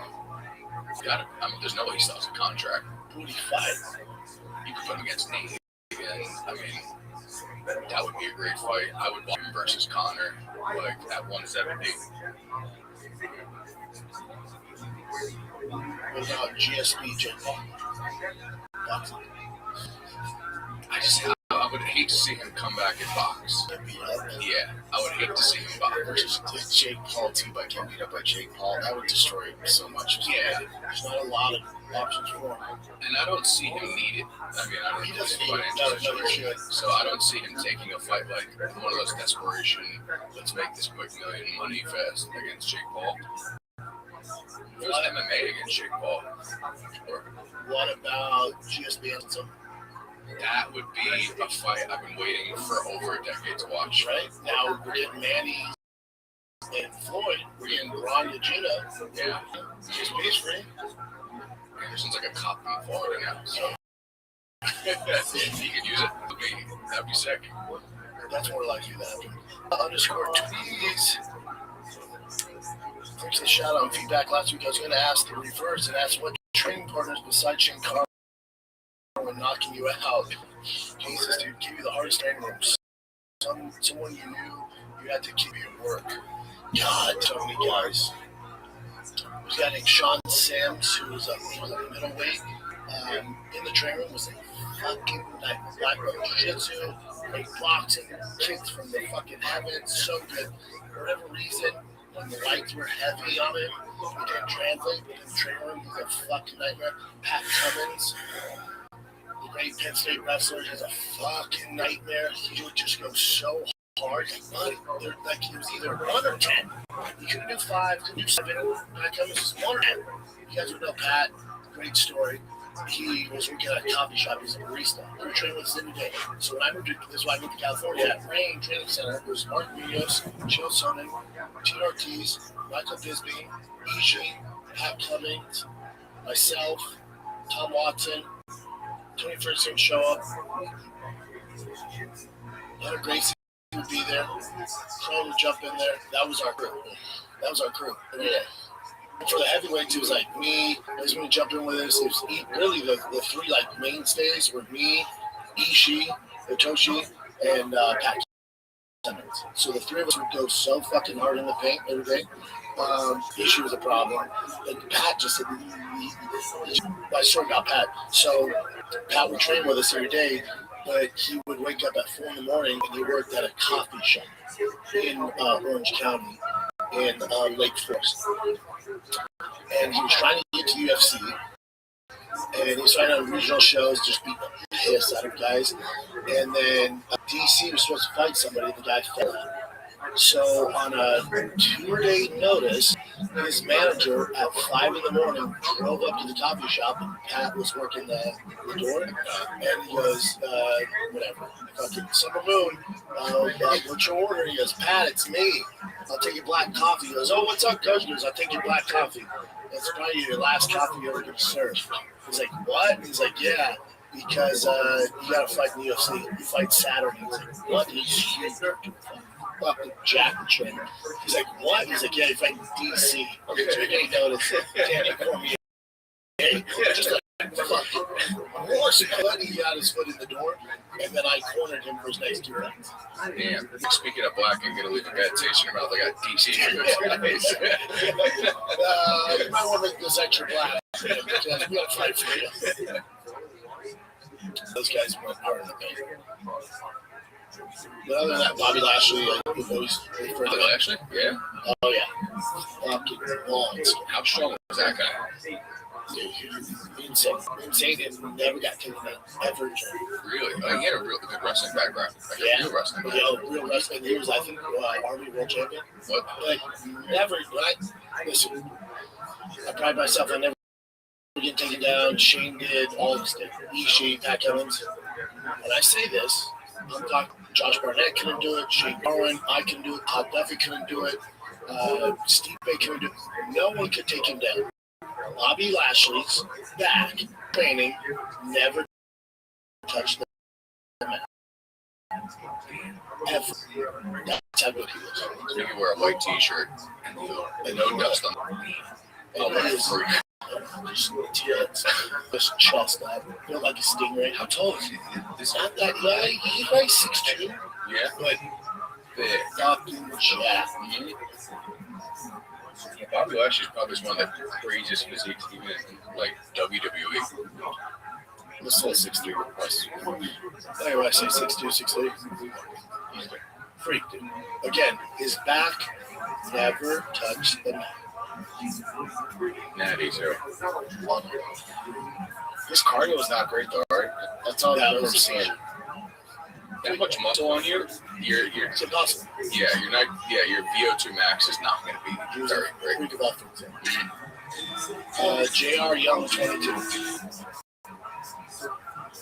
Heard you might be, heard they might add, not adding, heard they might add a 7th fight at the White House. Who would they realistically add?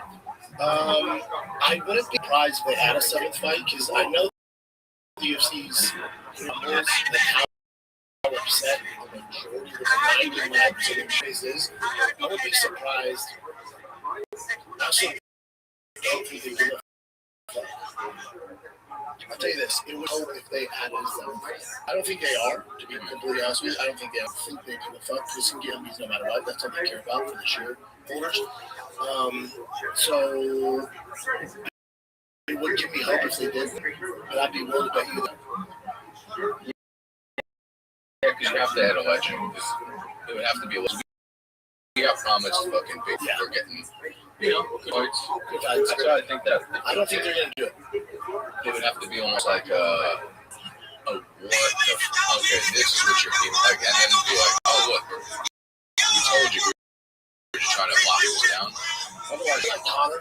Yeah, if you just add another good fight, then people go, kind of because they get more backlash. They get more backlash. They say they just added like Aljo or something like. I think if you had Connor versus if they're like Steve, $8 we're just messing with you. Thought we were saving Connor for international fight. White House and like, oh shit, I think back. Connor Oliveira, BMF belt. I think that's I do Connor Holloway. Yeah. Yeah, I just think that if they were doing it, it'd be for the belt, right? Because this way, and that's the only belt you're going to let Connor fight for at this point. You're not going to put him in the fucking. Again, it would give me hope that you're like, all right, maybe we have far less listen to the fans. I would be willing to bet you don't get a fight over there. What is matching? Jits O'Freddick. You prefer us watch or listening on for YouTube? It doesn't matter, brother. I make my money off audio. Who's someone you rolled with? One big guy, one little guy that impressed or surprised you the most? Big. God, there were so many fucking monsters. The most like insane, like world class was just like, oh, it doesn't fucking matter what I do. Is Hodger crazy? He came in and rolled the piss out of everybody up. Hodger was a fucking freak. Small guy would be Chrome. I was telling you that's how fucking good Chrome is. He's that good, huh? Yeah. Such a freak. Chrome was a freak. Anthony Pettis was a freak. Ben Henderson was a freak. Yeah. They would actually tap you though, the small guy. No. Chrome got me once. Was he right on bar shit? 45, like that. But we literally did a super match. It was like going on for like 40 miles. And I was in phenomenal shape. I wasn't exhausted, but it was a point where he beat me. Good. Mike Daly. Actually, that was a quick question. Do you feel like you changed up? Do you think you have a change of heart? I did. So his original question, this is even a question, this is just me responding to DM. He said, Asmo just fucked himself bringing Eddie Hearn as a manager. You know, Dana ain't going to play any game that well. Sure did. But then I thought about it. I'm like, nah, I'm actually on board with this. I like it. Yeah, the more I thought about it. So he says, what's up, fellas? I don't doubt that Dana wasn't going to throw a bag at Ronda, at least not what she wanted. I can't help think that Dana probably says, he's like, if you come back, it's only going to be the Amanda fight. I'm not paying you $20-30 million to fight Gina. And you tell me this is your last fight. What you think? No. I don't agree with that. I don't think Ronda, it's such a fucking nightmare and striking's not her thing. I think the thing that Ronda would come back for is Gina Crump. And I think the fan base is like, yeah, I gotta see Amanda versus Ronda again. Like, it was such an ass whipping. So, it's not the fact you think it is if they announce that. B, Ronda would have come back to fight her. Gina Carano's the perfect fight for her to come back. Gina's beloved, obviously easy on the eyes. Not a grappler, also not the best striker. So Ronda can kind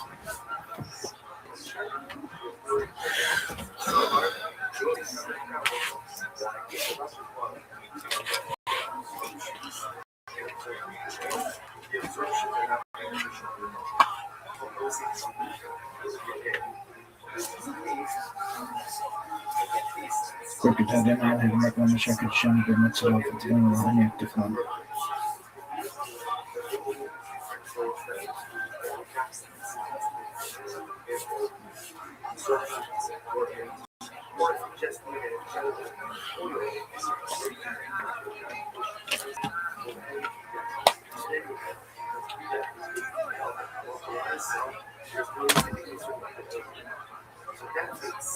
That makes sense.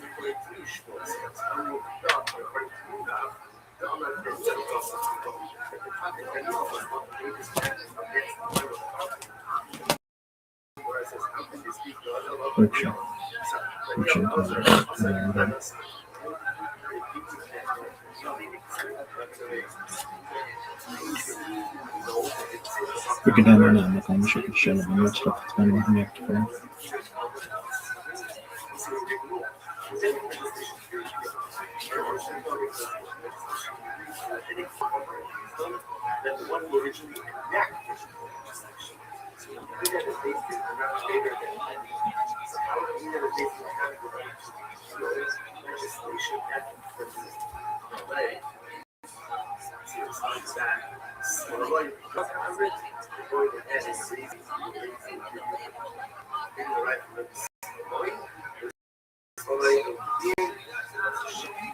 Przynajmniej pan się podtrzymał wyniki 2 na 1 czwartkowe.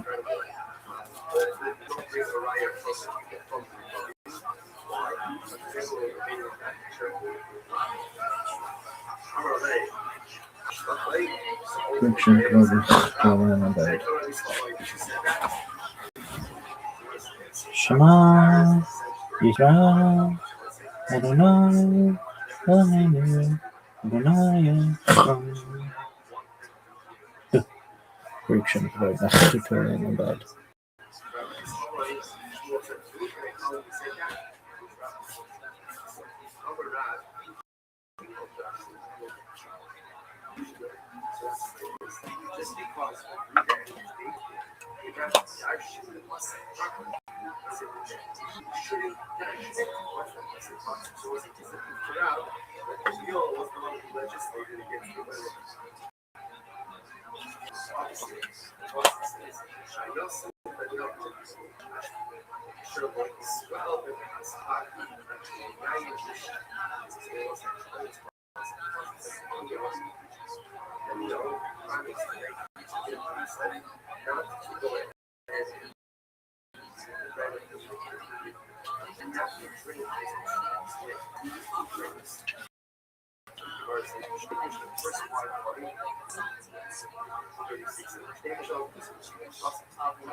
Have this redemption arc in Vader, so I don't think Amanda was in the first decision. Hey, speaking of Amanda, what the fuck happened to her versus Kayla Harrison? She had surgery, so she just got. Is it surgery? Yeah. That fight happened this year. You think so? Yep. I would have taken that as a White House. That'd be great. Yeah. That wasn't their fault.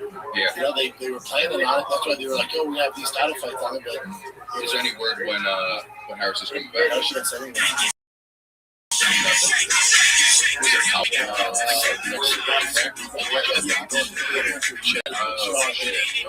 That's what happened. Charlie Chuck. What are your thoughts on Max Skinner's black belt for losing the fight to Charles on the weekend? His defense was good, but is that really enough? Yes and no. Also, you know, I got my black belt from the boys after I submitted Matt Mitrione, the Anaconda. But they had the belt ready to go before the fight. So even if I would have knocked them out or if I would have beat them in decision, I was going to get my black belt. It's predetermined before the fight. They don't have it in their pocket like, all right, if he wins by submission, let's get the black belt out. But probably in camp, they saw something or it's been Max didn't have a ton left. They're like, I want to give it to them no matter what. But I think just based off his defense, you're like, yeah, black belt. Yeah. He's been a black. When you see a guy get his black belt, they've probably been deserving of it for 2 to 3 years at least. He'd be all pretty good if he got tapped in the first round, though. That's right, too. That's right, too. Yeah. They probably would just waited. I mean, you got to give him credit on his defense, though. The fact that he did. Oh my God! You trundled around your fucking back for 20 minutes. That's you can't do shit. Yeah. You're black. That deserves it. Did they wrap it around you in the cage, you know? Or no, in the back. They tossed it to me. It was kind of funny. She's like, hey man, congrats. I'm like, oh shit, that's cool. That's my boy, Mr. Zachary. This is my boy. In your opinion, who's the most successful, absolutely sauced up Mexican supplements competitor in combat sports? There's two. I wonder if it's the same one. There's only two, and there's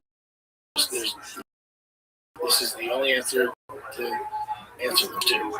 It's Uber the best body of all time. I remember I was fighting at the time in the heyday of the vision, and I was like, well, fuck. I fight that guy because I can't afford TRT.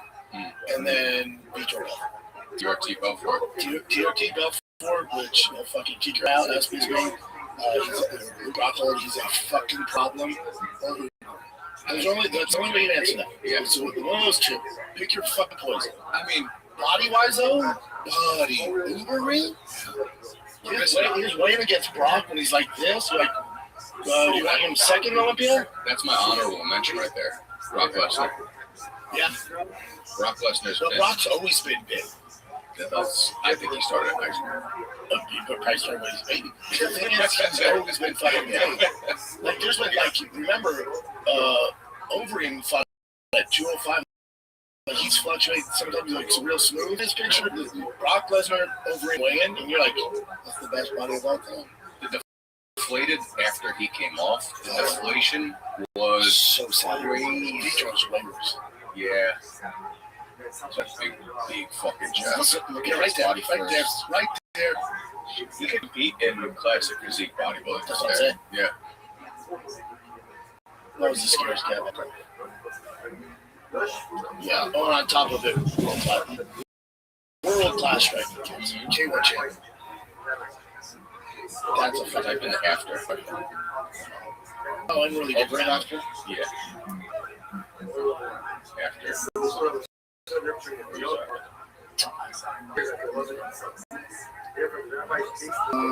There's a few, just like soft. Nowhere near the same. When you saw him when he was younger fighting Chuck Liddell, he's just like a skinny dude with muscles. But then fuck, when he became Wolverine. He did for his Pride, right? Yeah, Pride. There's a word for what that is. Actually, there is a word for that. Was a big thing back then. Chuck Liddell going into Pride with him. Huge. Just Dana was like manager. Huge. Look at this guy, dude. That is not the same guy. That looks like me. That looks like my son Tiger. Yeah, he's built like tech support. Yeah, he's fucking. There's like no way. And that's where he looks the buffest in this picture. Even then, he's man. Yeah, he was so good, man. What an underrated guy right there. Show. Oh, but awesome. Underrated. The man. Good question, brother. Down to Zach, buy his cam at Texas Speed Performance. It's big BFP, stands for Bigfoot's Dick. Cam, it's the best of the best. For your LS engines. 666 Eddie. What's your name? Do you think it's possible that they do prelims at separate locations for the White House card? They would have announced it. Again, I'm with you, dude. I just don't think they give a fuck. They would announce it. It's not good. Yeah, I don't think so either. I think they would have said something. You would know who the names are. It would be like prelim, stay tuned from fucking APEC. Yeah. But there's none of that. I don't think we have the time slot and all that shit. Jacob underscore Lee 17. That's last one. How much more can we take Dana until Dana White is actually getting called out at the press conference and being held accountable for the lies and promises he makes about fights, especially the White House card? He never has to answer the real questions. Just never, because I'll tell you it's freedom of speech as long as you ask the questions that they want. So anyone that's in those press conferences, they can only ask certain questions. They can't have to tell them out. So no one's ever going to hold his feet to the fire. Like you're not getting Heath Carroll, Chuck Mendenhall, Thomas. Those guys you let in there, those guys are going to fucking get it going. Those guys aren't allowed in for a reason. So the answer's never. Well, can I give a shout out? Fucking people from the show have been coming to see me headline on the road, which is love it. Really fucking cool. I just want to say thank you guys, because I'm a stand-up. I'm not a MMA fighter, so it means the work come out. Like a couple came out to the Denver show, and I was like, "This is awesome." Do they yell like "Talk UFC"? Thank God, no. I first started in town, that's what I got. Did that? Yeah. I did the whole act. Did I tell you what happened with the Denver show? I headlined on Sunday, and my girl's like, "Oh, my parents are coming," and I'm like, that already made me nervous. And she's like, "Oh, my grandparents are coming." They saw you right in San Jose?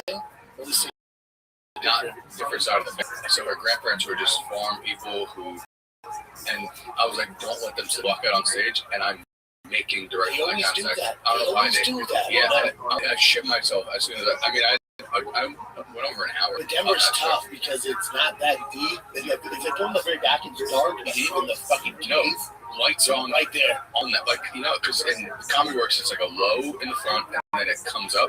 So I'm face level with their grandpa talking about dicks. Dude, they did the same thing with her when I first headlined Comedy Works. My mom came. I came make sure my mom's like back right. I can't see her.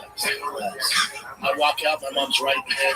I'm not laughing. She's like this. She's like, oh, yeah. I just refused to look at. I was looking at everybody. Yeah. All right, guys. Come out to make shows. I'm in San Diego, and then I'm going to be in Charlotte on the 8th. Love it, man. All right, guys. Thank you so much. You guys make the show. Thanks for watching. It's my favorite thing to do, so shout out to you guys. Yeah, that's it. Thank you for all your submissions. On Monday, so keep on sending them. I love talking about this stuff. Love going through it. You guys make the show possible. Thank you for tuning in. It's 3 days a week, so you got Tuesdays, Fridays, and then Sundays we've got the fan questions as well. So thank you guys so much. Love you guys. If you haven't yet, like, subscribe, do all the shit the youngsters tell you to do. All right, that's it. Be nice to each other. See you on the streets. I'm out.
Again, white, red, oil, And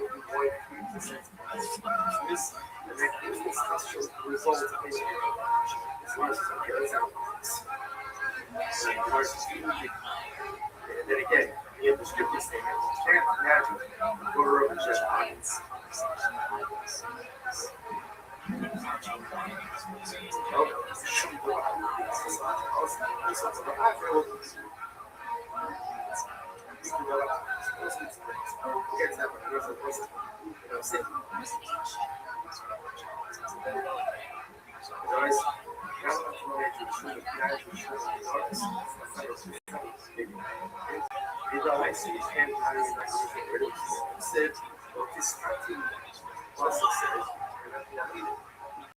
Pretty explicit talking about foundation.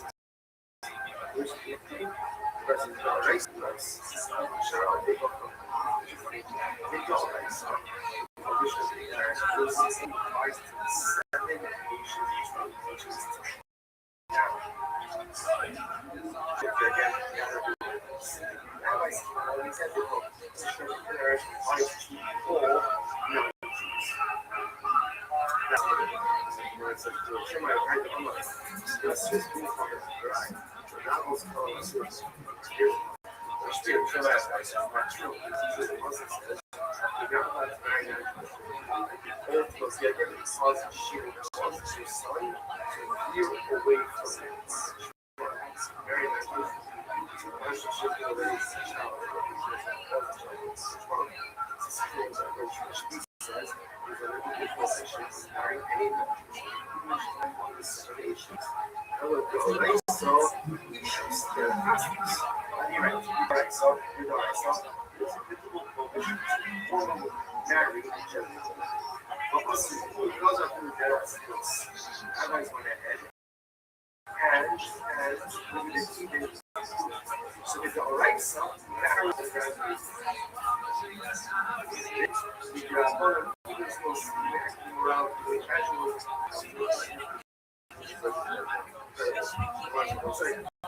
Those guys, not true. Not true. Only outward by the beast of shit. Versus that means shit that is supposed to be up. We're not true. So we say, wherever you go, go see the reason. Wherever it is. So you get Tamar. They don't really. He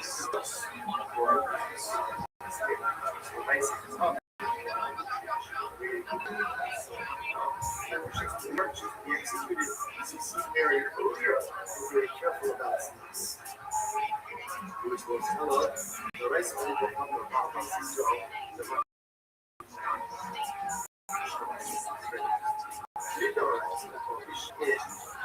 is the province also Jewish women getting married out because they consider that she wants to follow our lives. And I still have not already spoken about but here we don't raise and this year we're not doing just it's a Jewish man marrying a Jewish woman. However, what is her idea of still a song or it's as I can only say, no, not only is it for a Jewish woman to marry a Jewish man, but a Jewish man to marry a Jewish woman. Stop.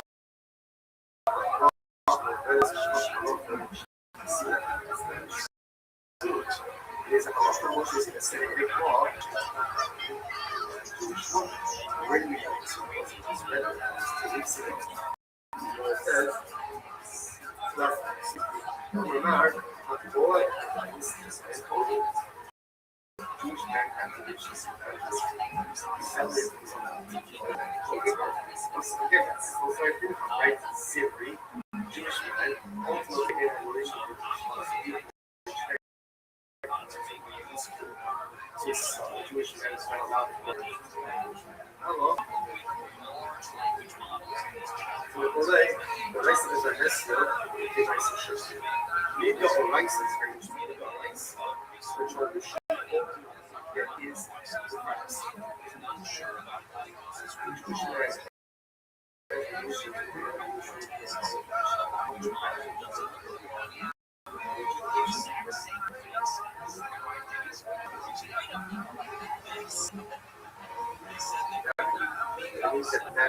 That is the secret. Exactly like the story of the street. Right where it was such a story again, that was exactly what I was going. However, those are people that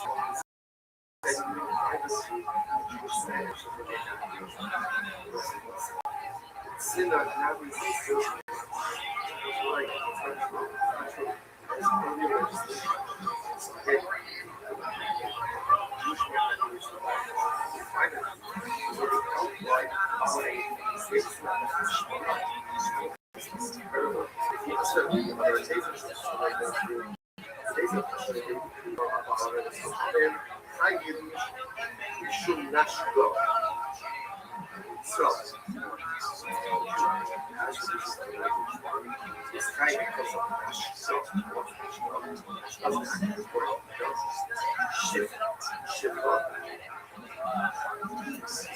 shift up, that's what's up. Yes, well, yeah, and also the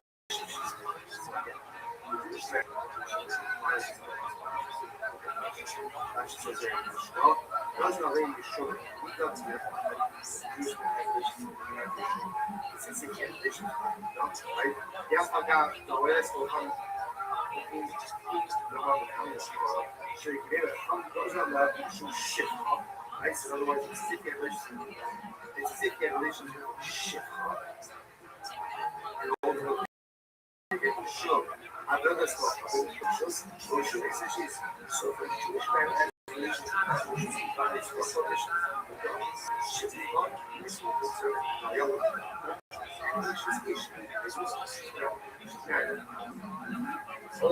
again, he also first one, my person, I have a part of the show that she gets. Rather than saying, he said that stop, but that gets. What's the same? Shit. So instead of she goes to soul, either way, it's and this is what we should do. System of that was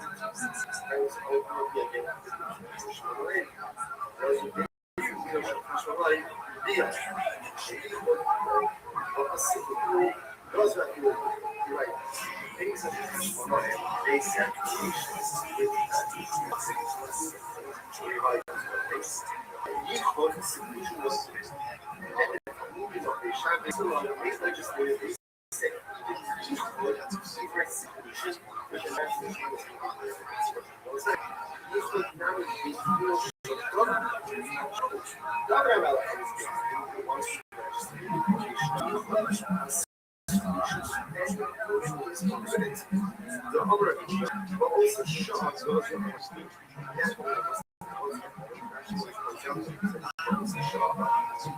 I saw